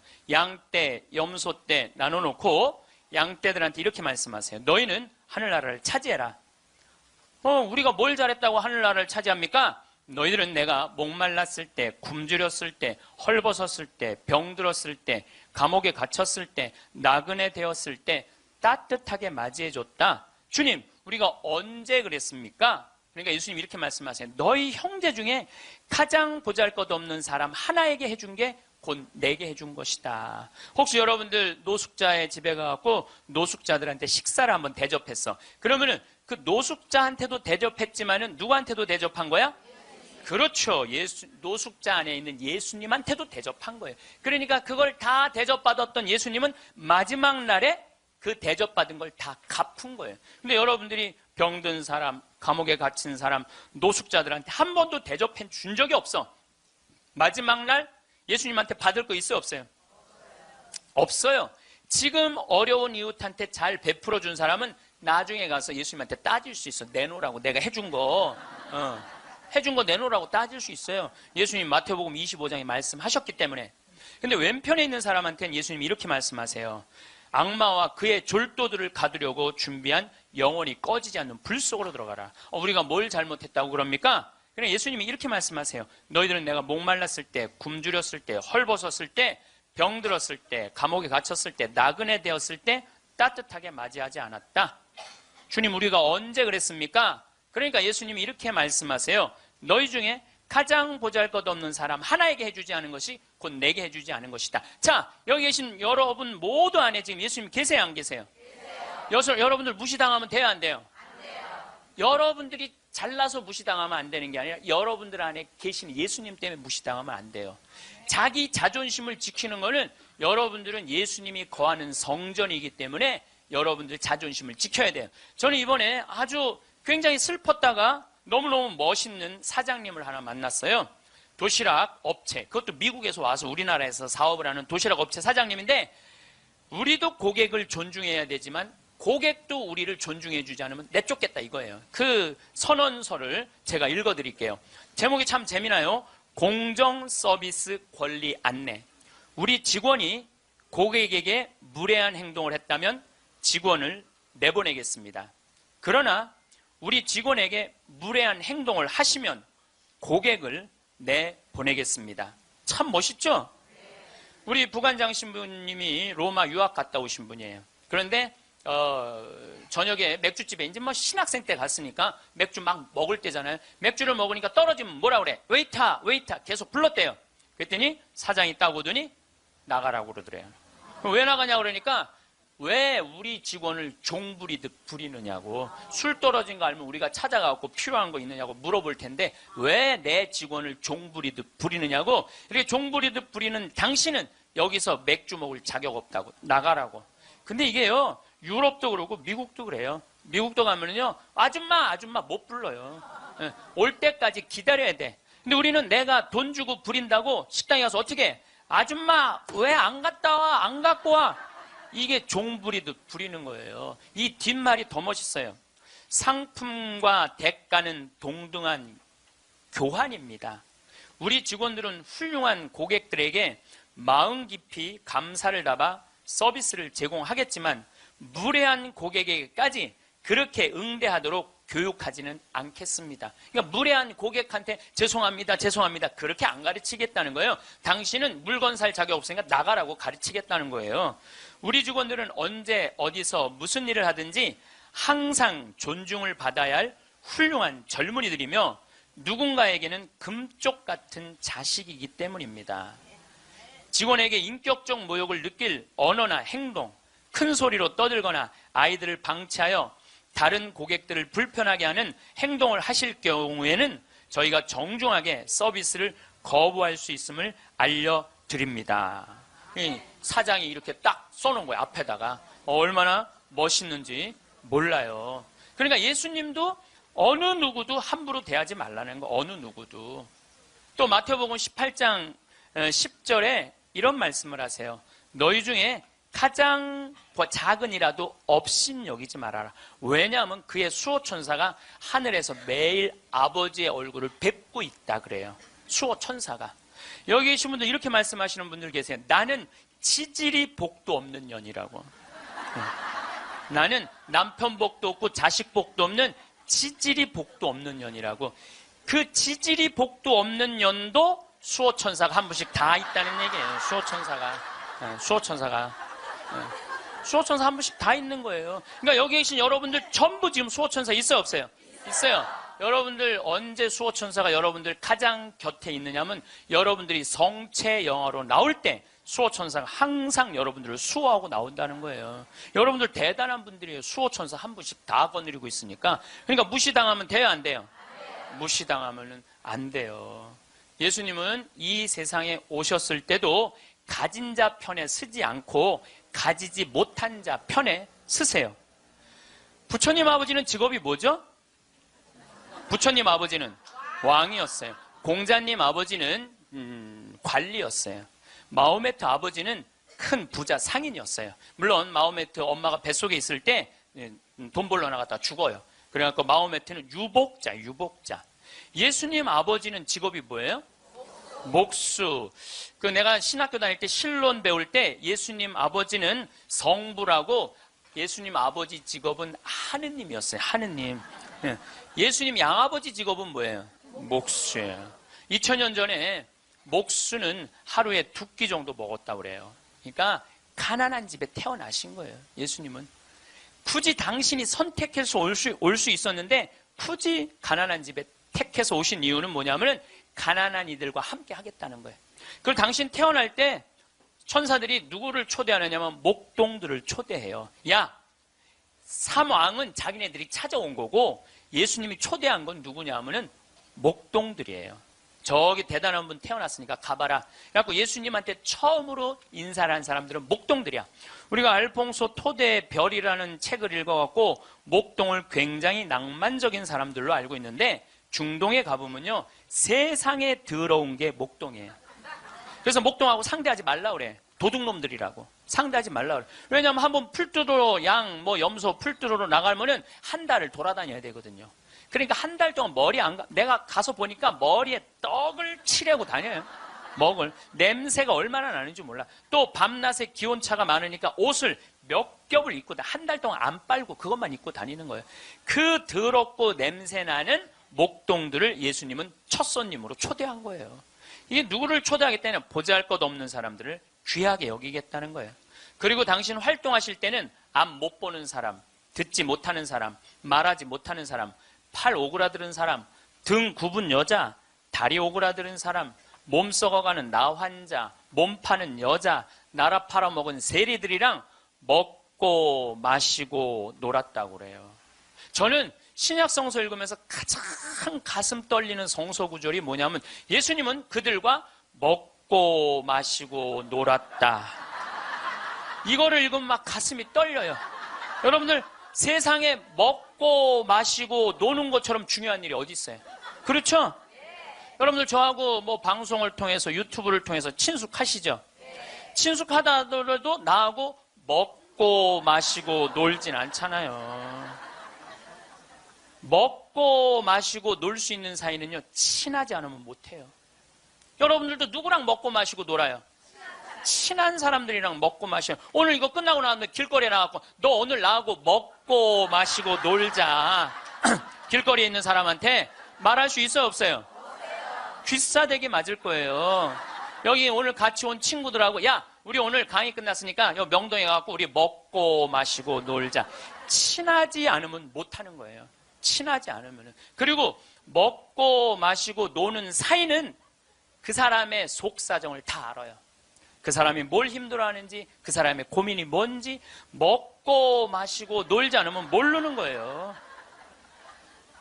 본당 신부도 마찬가지예요. 본당 신부할 때 5년 동안 사목을 했는데 교우들하고 한 번도 먹고 마시고 놀지 않았어. 그러면 여러분들은 본당 신부하고 추억이 있을까요, 없을까요? 없어요. 이게 웃을 일이 아니에요. 루카복음 7장 8절에 예수님은 먹보요 술꾼이라고 그래요. 먹보요 술꾼이라. 저도 본당 신부할 때 사목을 하는 기본이 뭐냐면 먹고 마시고 노는 거였어요. 사목의 기본이 먹고 마시고 노는 거였어요. 장례가 나잖아요. 그럼 저는 반드시 초상집에 갔어요. 초상집에 가갖고 장례 전날 가갖고 소주 한 병 내오라고 그래요. 그럼 상주 전부 다 오라고 그래요. 상주들하고 소주 한 잔씩 하면서 먹고 마시면서 어머니가 어떻게 살았는지, 아버지가 어떤 병으로 돌아갔는지 얘기를 다 들어요. 그리고 1시간을 그렇게 소주 한 병을 먹으면서 이야기를 하고 다음날 강론할 준비할 필요가 없어. 강론. 왜냐하면 강론 때 이 엄마가 어떻게 살았고 가족은 어떻게 하고 다 얘기할 수 있는 거예요. 먹고 마시고 놀고 왔기 때문에 공감이 되는 강론을 할 수 있는 거예요. 근데 만약에 초상이 났는데 내가 그 집에 한 번도 간 적이 없어. 그냥 장례만 딱 왔어. 그 강론은요, 그 고인들하고 남아있는 유족들하고 아무 공감대가 없는 강론을 할 수밖에 없어요. 예수님이 우리가 이 신약 성서를 읽을 때 너무너무 착착 쉽게 와닿죠. 왜 우리가 쉽게 알아들을 수 있는지 아세요? 예수님이 우리랑 먹고 마시고 놀았기 때문이에요. 이게 얼마나 가슴 설레는 성서구절인지 몰라요. 어떤 가르침보다 위대한 말이 뭐냐면 예수님은 그들과 먹고 마시고 놀았다예요. 저도 87년도에 시각장애자들하고 1년 동안 여기 상계동에서 먹고 마시고 놀아봐서 87년도에 내가 그분들하고 1년 동안 살면서 물어봤어요. 여러분들은 살면서 뭐가 가장 힘드냐고. 그랬더니 그분들이 하는 얘기가 가장 힘든 게 뭐냐면 내 몸으로 난 자식 얼굴을 모르는 거래요. 내 몸으로 난 자식 얼굴을 모르는 거예요. 여러분들은 애들 어때요? 애기 낳으면은 이뻐요, 안 이뻐요? 막 100일, 200일 된 애들 보면 손가락 보면 어때요? 기가 막히죠? 그러니까 엄마들, 애기 엄마들 보면 막 애 손도 막 먹고 발도 막 먹잖아요. 막 먹어 보니까 먹을 기세야. 먹을 수만 있으면은. 너무너무 좋으니까. 그리고 눈에 티만 들어가도 막 뭐 이거 비벼내고 그러는데 나한테 한다는 애가 신부님 이만한 애를 눈에 넣어도 안 아프대. 눈에 넣어도 안 아파. 이걸 넣는데 어떻게 안 아파. 눈알이 터지든지 뭘 하든지 해야 될 거 아니야. 눈에 넣어도 안 아파. 그렇게 좋다는 거야. 그렇게. 아기를 보는 기쁨은요. 그건 세상에 돈으로 살 수 없는 기쁨이에요. 우리 집에도 드디어 조카가 장가를 가서 딸을 낳았어요. 로사라는 나는 이제 할아버지가 됐어요. 조카 손녀가 있어. 조카 손녀가. 근데 그 집에 가보면 참 볼만해요. 증조 할머니, 증조 할아버지, 할머니, 할아버지, 엄마, 아빠 여섯이서 둘러서갖고 얘가 이제 막 돌 며칠 전에 지났거든요. 얘는 가만히 보니까 아무것도 안 해. 그런데도 여섯이서 둘러서갖고 참 쳐다보고 있다가 눈만 뜨면 뭐라 그러냐면 눈 떴다. 눈 뜬 게 뭐 이렇게 대단한 일이라고. 6명이 둘러앉아갖고 눈 떴다고 난리를 치고 거기다가 얘가 빵긋 웃기만 하잖아요. 그러면 그때부터는 애가 재롱을 피는 게 아니에요. 증조 할머니, 증조 할아버지부터 재롱을 피기 시작해. 오르르 깍꿍 이게 누가 재롱 피는 거야? 내가 보기엔 지들이 재롱 피면서 얘가 재롱 핀다는 거야. 시간 가는지 모른다는 거야. 내가 보기엔 자기네들이 재롱 피고 얘는 그냥 껌뻑껌뻑 쳐다만 보는데 이 아기를 그래서 애들은 1살 때 평생 할 효도를 다 한다는 거예요. 1살 때 여러분들 그때 그 기쁨 평생 애들은 2살 때부터 효도 안 해요. 왜 효도 안 하는 줄 아세요? 1살 때 이미 다 했어. 그런데 뭘 2살 때부터 해. 혹시 지금 30살 뭐 된 자식들이 효도 안 한다고 섭섭한 그분들은 욕심이 너무 많은 거예요. 이미 그 기쁨을 다 누린 거예요. 근데 그분들은 자기 애들을 어떻게 알아보느냐면 손으로 만져서 눈이 이렇게 생겼고 코가 이렇게 입이 이렇게, 그 상상할 수밖에 없어요. 네, 상상할 수밖에 없어요. 또 한 번은 도봉산 성당에서 우리 시설 분들을 초대를 해갖고 식사 대접을 했어요. 정말 내가 가서 보니까 상다리가 부러지게 차려놨어. 그런데 옆에 있던 형제가 나한테 그러는 거야. 학사님, 우리는 이렇게 상다리가 부러지게 차려놔도 아무 소용이 없다는 거예요. 왜 소용이 없냐? 그랬더니 보여야지 골라 먹죠. 어디 있는 줄 알아야지. 냄새는 나는데 어디 있는지 알아야지 골라 먹죠. 그러니까 옆에 봉사자들이 한 분씩 앉아갖고 고등어 들어갑니다. 두부 들어갑니다. 김치 들어갑니다. 그래야지 먹는 거예요. 근데 우리 생태마을에 딱 음식 차려놓으면은 막 김치, 뭐 고등어 막 이제 묵은지 절여놓은 거 보면 막 이분들 막 입에 군침이 돈대. 딱 보면은 막 깍두기 쫙 빨갛게 해놓고 막 김치찌개 두부 딱 올려주면 입에 군침이 돈다는 거예요. 우린 눈으로 먹는 거예요. 먼저 눈으로 먹고 입에 군침이 도는 거예요. 이걸 영어로 뭐라고 그러냐면 My mouth is watering 그래요. 네. 군침 돈다. 그분들은 눈으로 먹는 기쁨이 없는 거예요. 여러분들 뭐가 지지리 복도 없긴 뭐가 지지리 복도 없어. 이 눈으로 벌써 음식을 먹는데 이거 눈알 하나 갈아 끼는데 2개 갈아 끼면 2억인데 2억을 끼고 지지리 복도 없는 년은 무슨 지지리 복도 없는 년이에요. 또 87년도는 그 인천에서 수원에서 전철이 전부 다 의정부로 갔어요. 그때만 해도 우리 시각장애자들이 전철에서 바구니 들고 어두운 밤에 깜깜한 밤에 이러고 가면은 500원씩 1000원씩 줬어요. 기억나시죠? 네. 그렇게 하루 종일 전철을 오고 가면서 모으면은 그때 돈으로 꽤 컸대요. 15,000원, 2만원 됐대요. 그때 돈으로. 그러면은 창동이나 도봉역에서 딱 내리면은 도둑놈들이 따라다니다가 역에서 나가면은 그걸 낚아채 가는 거예요. 그걸 낚아채 가는 거예요. 그럴 때 너무너무 속상하다는 거. 너무너무 화가 나. 하루 종일 고생한 건데. 그러니까 누굴 데리고 나가느냐면 5학년, 6학년, 중학교 1학년 된 자기 애들을 데리고 나가는 거예요. 자기 애들은 그거 일 나가는 게 죽기보다 싫은 거예요. 매일 그 우리 시설 마당에서 애들이 울어. 너 왜 울어? 그러면 자기 일 나가기 싫다는 거예요. 네가 무슨 일을 나가는데 애들이 얘기해 주는 거예요. 낚아채 갖고 엄마 아빠가 나 데리고 나간다고. 그럼 엄마 아빠 손잡고 지팡이 잡고 전철 안에 왔다 갔다 하는 거 걔네들이. 그러면 수원이나 인천은 아무 상관없대요. 창동이나 도봉역에 딱 그 전철을 지나갈 때 되면 누굴 만나냐면 반 친구들을 만나는 거야.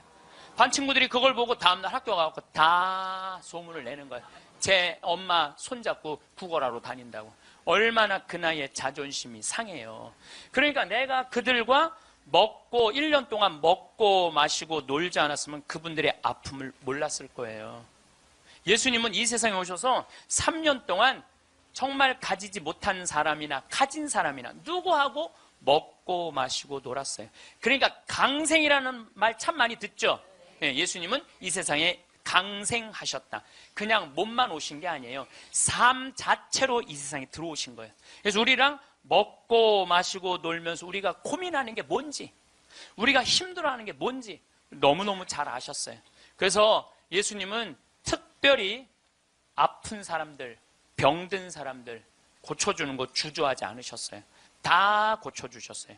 그리고 최후의 만찬 때 마지막 날 제자들의 발을 씻어주고 난 다음에 예수님이 이렇게 말씀하세요. 요한복음 13장에 내가 너희들을 사랑하였듯이, 사랑한다는 게 뭐냐면 너희들과 먹고 마시고 놀면서 너희들을 위로했듯이 너희도 서로 사랑하여라. 이게 마지막 날 유언이야. 서로 사랑하라는 게.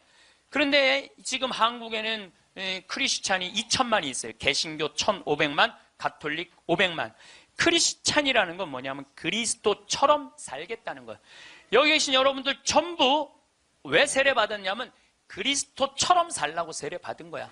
그러면 이 대한민국에 2천만 명의 그리스도가 살고 있는데 요즘 대한민국에 보면 2천만 명의 그리스도인이 살고 있는 것 같아요? 아니죠? 예수님이 서로 사랑하라고 말하고 간 적이 없는 것 같아. 예수님이 이렇게 말하고 가신 것 같아. 너희들 서로 괴롭힐 수 있는 한 괴롭혀라. 이렇게 말씀하고 가신 것 같아. 얼마나 서로 괴롭히는지. 작년 4월 6일 날 윤승주 일병이 죽었어요. 군대 간 지 4개월 만에 4명의 선임이 괴롭혀갖고 근데 어떻게 괴롭혔느냐면 치약 한 통을 다 짜서 강제로 먹였다는 거예요. 치약 한 통을 다 짜서. 그리고 가래침을 뱉고 그걸 핥아 먹으라고 그러고. 이게 사람이 할 짓이에요? 사람이 할 짓이 아니에요. 죽기 이틀 전에는 냉동 음식을 입에다가 집어넣고 얼굴을 때리고 밥알이 튀어나오면 다시 삼키라고 그러고 핥아서. 결국은 기도가 막혀서 죽었다고 발표가 나왔어요. 그런데 윤승줄병 사돈 쪽에 정형외과 의사가 있어요.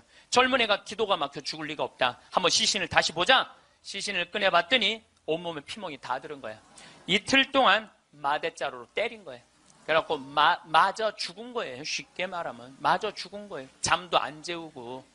근데 윤승줄병은 군대 가기 전에 전액 장학생이었어요. 대학생이었는데. 그리고 과 대표였고. 이렇게 멀쩡한 아이가 군대 가고 죽은 거예요. 그래서 작년 내내 군대를 개혁한다고 난리를 치는데 저는 군대를 개혁해서 될 일이 아니에요. 여러분들 우리나라 애들은 군대 가기 전에 이미 다 망가져서 들어가요. 우리나라 중고등학교 애들 여러분들 남자애들 보면 눈빛 보면 어때요? 살벌하지 않아요? 이렇게 눈빛 딱 마주치면은 어떤 놈이야 걸리지 내가 오늘 가만히 안 놔둬 이런 기세예요. 우리나라 지금 중고등학교 남자애들은 극도의 스트레스 속에서 자라는 거예요. 왜? 경쟁 속에서 경쟁만 가르치고 협력, 이해, 양보, 사랑 이런 게 안 배워요. 경쟁, 출세, 1등만 배운 애들이야. 그러니까 눈에 도끼가 있는 거야, 애들이. 그런 애들이 군대 가고 서로 괴롭히는 거예요. 이미 군대 가기 전에 망가진 거예요. 여러분들 이 텔레비전 보면 요즘 대한민국 뭔가 잘못 가고 있다는 생각 안 들어요? 뭔가 우리 지금 잘 가고 있어요? 잘 못 가고 있어요. 대한민국 건국이념은 뭐예요? 홍익인간 그건 4348년 전에 단군 할아버지가 한 얘기고 대한민국 건국이념은 뭐예요? 대한민국 건국이념은 뭐냐면 우리도 한번 잘 살아보세요. 돈이야 돈. 돈이라면요 무슨 짓이든 해요. 정말 지난 70년 동안 돈을 벌기 위해서 우리는 혈안이 돼 있었어요. 그리고 우리나라는 돈을 많이 벌었어요. 참 많이 벌은 나라예요. 전 세계 다녀보세요. 대한민국처럼 좋은 차 타고 여러분들처럼 이렇게 기가 막히게 멋있는 옷 입고 여러분들처럼 잘 먹는 나라 거의 없어요. 전 세계에서 10위 안에 들어요. 10위 안에 들어요. 참 잘 먹고 잘 살아요. 근데 무슨 영국의 옥스퍼드 대학 나오고 우리나라 기자가 이런 말을 했어요. 기적을 이룬 나라, 기적을 이룬 나라, 기쁨을 잃은 나라. 기적은 이루었는데 너무너무 잘 살긴 하는데 기쁨이 없는 나라야. 전부 다 우리나라를 지금 그렇게 표현하거든요. 그리고 애들이 흙수저 물고 태어났다고. 누구는 금수저 물고 태어났는데 누구는 흙수저 물고 태어났다고. 내가 보기엔 너무 잘 사는데 이런 표현들이 있는 거예요. 이거는요 돈보다 더 높은 가치가 있거든요. 이제 대한민국이 추구해야 되는 건 뭐냐면 돈보다 더 높은 가치를 추구해야 될 때예요. 이제는. 근데 아직도 돈이야. 아직도 돈. 아직도 경제 그래요. 정의, 인권, 자유, 생태계, 자연 이 높은 가치들이 있는데 우리는 아직도 경제예요. 세월호가 왜 침몰했어요? 돈 때문에 침몰한 거예요. 6,000톤급 큰 배들은요. 배 밑에 평형수를 심어야 이렇게 다 둬야 돼요. 근데 우리는 4분의 1밖에 평형수를 안 담고 4분의 3은 뭐 실은 거야? 돈 실은 거예요. 돈. 그러니까 304명이나 죽었죠. 단원고등학교 아이들 249명. 피어보지도 못한 그 꽃들이 249명이 죽었어요.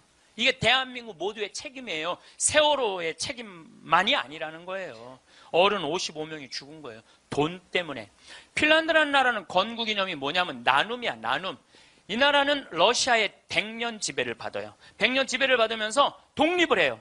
국민들이 모여갖고 우리 진짜 잃었던 나라를 찾았으니까 이 나라를 어떻게 건설해 나갈 것이냐? 국민들이 그래요. 콩알 한쪽이라도 나눠 먹자. 그래서 이 나라는요. 가난했을 때부터 나누기 시작하고 지금까지도 잘 나눠요. 지금까지도. 지금 국민소득 6만 달러예요. 이 나라는 초등학교, 중고등학교 전액 무상교육이에요. 근데 더 놀라운 건 대학생들도 전부 공짜로 대학 다 다녀요. 그리고 기숙사도 다 공짜야. 시골에서 헬싱키로 공부하러 올라왔어. 그러면은 기숙사비 다 국가에서 다 대줘요. 근데 더 놀라운 건 대학생들이 돈이 없어갖고 아르바이트 할까봐, 책 사볼 돈이 없어서 아르바이트 할까봐 아르바이트 하지 말어. 공부해. 그러면서 책값 하라고 모든 대학생들한테 한 달에 43만 원씩 용돈을 줘요. 모든 학비도 안 되는데 용돈도 줘. 이 나라는 석박사까지 공짜예요. 프로그램 참여하면 석박사까지 다 공짜야. 그러려면 뭘 많이 내야 돼? 세금을 많이 내야 되잖아요. 이 나라는 한 700만 원 정도 월급 받는 사람들이 세금을 얼마를 내냐면 320만 원 정도 내요. 이 정도 내야지 대학생들한테 용돈까지 주죠. 자, 이제 대한민국도 애들이 등록금 못 내갖고 지옥이라고 그러잖아요. 그러니까 이제 어른들, 애들, 대학생들 등록금 공짜로 해주기 위해서 700만 원 버는 사람들 320만 원 돈 내십시오. 낼 것 같아, 안 낼 것 같아요? 여기다가 빨간 띠 두르고 결사 반대. 박근혜 정부는 자폭해라 막 이러고 아마 할 거예요. 네. 누가 대한민국이 정이 많은 나라래? 저는요, 대한민국 정 많은 나라라는 거에 동의할 수 없어요. 왜냐하면 정이 많은 나라가 해외 입양 1위를 해요. 우리나라가 해외 입양 1위예요. 제가 지난 여름에 유타라는 곳에 강의를 다녀왔는데 거기 가보니까요, 몰몬 교도가 많은 데예요. 저녁에 식당에 갔는데 엄마 아빠는 백이냐. 근데 애들은 누가 봐도 우리나라 애들이에요. 그 한 식당에 세 쌍의 자녀들이, 그러니까 세 부부 쌍의 자녀들이 우리나라 애들이야. 나는 대한민국의 어른으로서 걔네들한테 너무너무 미안하더라고요. 전 세계에서 해외 입양 1위가 대한민국이에요. 2위가 어딘 줄 아세요? 필리핀이에요. 3위가 우간다, 4위가 인도, 5위가 우즈베키스탄이에요. 그 나라들에 비하면 우리나라는요, 2배, 3배 잘 사는 나라예요. 2배, 3배 잘 사는 나라에서 해외 입양 1위를 하고 있는데 정이 많은 나라예요? 정 많은 나라 아니에요. 또 제가 요즘 잠비아 도와준다고 한 3년 동안 한 10억 정도 잠비아 도와줬어요. 가서 뭐 이제 농장도 한 20만 평 꾸며주고 소도 돼지도 닭도 옥수수밭도 감자밭도 다 해놨어요. 근데 나한테 전화해갖고 이렇게 항의하는 분들 참 많아요. 대한민국에도 굶어 죽는 사람 많은데 뭐하러 아프리카까지 가서 도와주느냐고, 정신 있는 거냐 없는 거냐 나한테 이렇게 전화하는 분들 참 많아요. 여러분들, 우리나라가요 6.25 전쟁 끝나고 난 다음에요 미국에서요 밀가루 받아서 먹고 살았어요. 밀가루. 그래서 우리 천주교하고 밀가루하고 인연이 많아요. 정부를 못 믿으니까 밀가루를 어디다 줬어? 성당에 다 갖다 줬어요. 그래서 성당에서 나눠줬어요. 그래서 옛날에는 밀가루 받아 먹으려고 세례 받는다 그래서 밀가루 신자라는 말까지 나왔어요.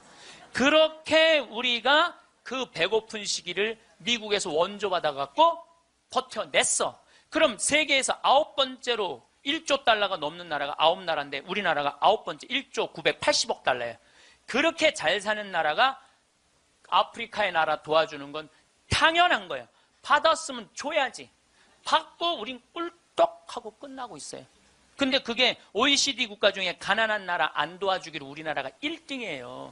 뭐가 정이 많은 나라예요. 말로만 정 많으면 다예요. 정이 많은 나라가 아니에요. 내가 지지난주에 동창 모임에 사회복지시설 운영하는 신부님을 만났어요. 기가 막힌 얘기를 들었어요. 어떤 얘기를 들었느냐 하면 서울의 한 시내 한복판에 지적장애자들 작업장을 학교에, 중학교에 만들려는데 주민이 반대하는 거예요. 그랬대요. 우리 동네 쓰레기 처리장은 들어와도 지적장애자 작업장은 못 들어온다. 참. 아니, 걔네들 얼마나 이 삶에 목말라 하는 애들인데 걔네들을 우리 동네에서 받아들였고 우리 동네에서 보호를 해줘야지. 심지어 어떤 주민은 이렇게 말했다고 그래요. 우리 동네 핵시설은 들어와도 지적장애자 시설은 못 들어온다. 이게 우리가요 철저하게 이기적인 거예요. 님비라고 그래요. 님비. 요즘 우리 평창에는 동계올림픽 때문에 도로가 뻥뻥 나요. 근데 우리 생태마을 바로 옆에 도로가 나요. 근데 거기를 터널을 뚫어요. 강의 중에 다이나믹 터질 때 막 건물이 울려요. 그래서 사람들이 와서 나한테 그래요. 신부님, 저렇게 바로 터널을 뚫는데 반대 안 하시느냐고. 내가 이렇게 말해요. 저거 반대하려면 5년 정도 걸려. 매일 도로에 들어놓아야 돼. 나는 내 인생 매일 도로에 들어놓기 내 인생이 너무 아까워. 그리고 1화는 우리 옆으로 지나가는 거, 2화는 마을로 지나가는 거예요. 그럼 내가 반대한다고 칩시다. 그럼 2화는 누구한테로 지나가는 거야? 마을로 지나가는 거예요. 그럼 내 옆길은 안 되고 옆에 마을은 괜찮고. 이게 이기적인 거예요. 이기적인 거. 누가 우리 부로 정이 많은 나라라고 그래요. 1970년대 우리 이 구로공단에서 동대문에서 노동자들이 이제 돈 많이 벌으니까 우리 좀 나눠주라. 그러니까 정부에서 어떻게 이 국가가 지금 잘 살아야 된다. 그래갖고 잡아 죽이고 고문하고 그랬어요. 그러면서 나중에 잘 살게 되면 그때서 너희들한테 잘해줘. 나중에 잘해줘요. 나중에 잘해주겠다고. 그래서 대기업 중심으로 정책을 폈어요. 그런데 지금 대한민국 잘 살아요, 못 살아요? 우리는 이 민중을 무시하는 거예요. 니네들은 무시당해도 돼.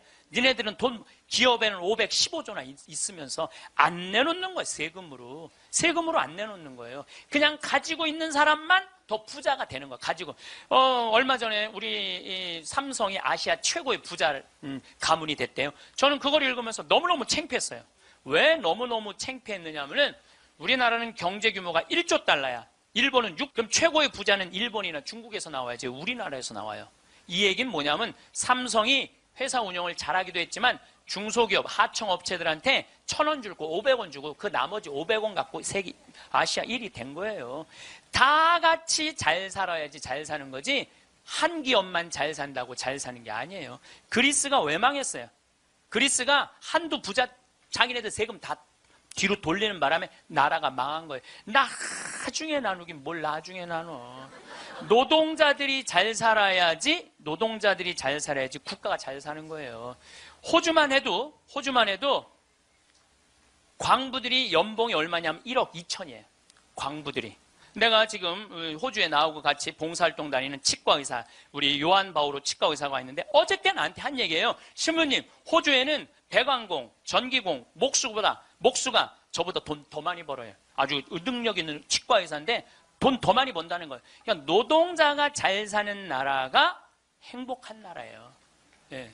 나중에 나눠주긴 언제 나눠줘. 나중에는 다 굶어 죽고 난 다음에 나눠줘요. 나누려면 언제 나눠야 돼? 지금 내가 성당 질 때도 부자들한테 신축 헌금 좀 하시죠. 그럼 신부님 나중에 땅 팔리면 할게요. 나중에 땅 팔리면 할게요. 이런 분들은요 절대 안 해요. 착한 일도 많은 사람들, 신부님 내가 나중에 돈 벌면 할게요. 이런 사람들은 착한 일 안 하겠다는 사람들이에요. 지금 하지 않으면 나중에는 못 하는 거예요. 나중에는. 지금 해야 돼. 하려면 지금 해야 돼요. 마침 기도 벌써 시간이 45분이나 됐어요. 마침 기도 제가 신약 성서의 예수님은요 서로 사랑하라는 말보다는 남을 무시하지 말라는 말을 훨씬 많이 하셨어요. 남을 무시하지 말라는 말을. 이 사람을 무시하지 말고 어린아이를 무시하지 말고 가난한 사람을 무시하지 말고 이 이야기를 훨씬 많이 하셨어요. 그러니까 사람을 귀하게 여기라는 얘기예요. 지금 제가 마침 기도로 읽는 이 성서 구절도 제가 강의 때 했던 마태복음 18장 10절 말씀입니다. 성부와 성자와 성령의 이름으로 아멘. 작은 이들을 업신여기지 마라. 너희는 이 작은 이들 가운데 하나라도 업신여기지 않도록 주의하여라. 내가 너희에게 말한다.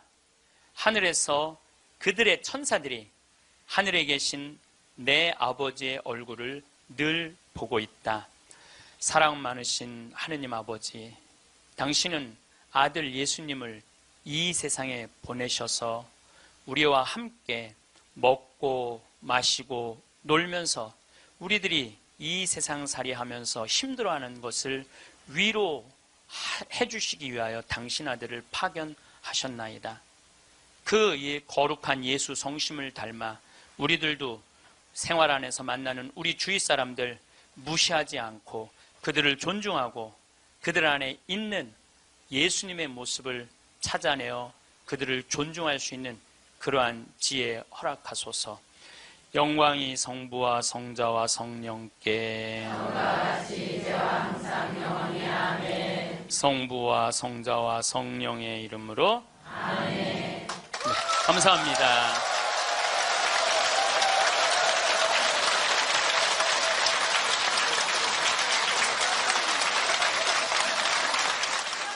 황창현 신부님의 감의가 어떠셨나요? 여러분은 얼마나 평등한 세상 속에서 지혜롭게 사랑을 베풀며 살아가고 계신가요? 행복한 삶을 살아가기 위해 우리는 욕심을 버려야 합니다. 모든 인간을 사랑으로 평등하게 대우해야 합니다. 황창현 신부님께서는 사람 위에 사람 없고 사람 밑에 사람 없으니 차별하지 말라고 말씀하십니다. 내가 사람 취급을 못 받을 때 어떤 마음이 드나요? 우리는 아직도 갑질하며 상대에게 상처를 주고 상처를 받으며 살아가고 있습니다.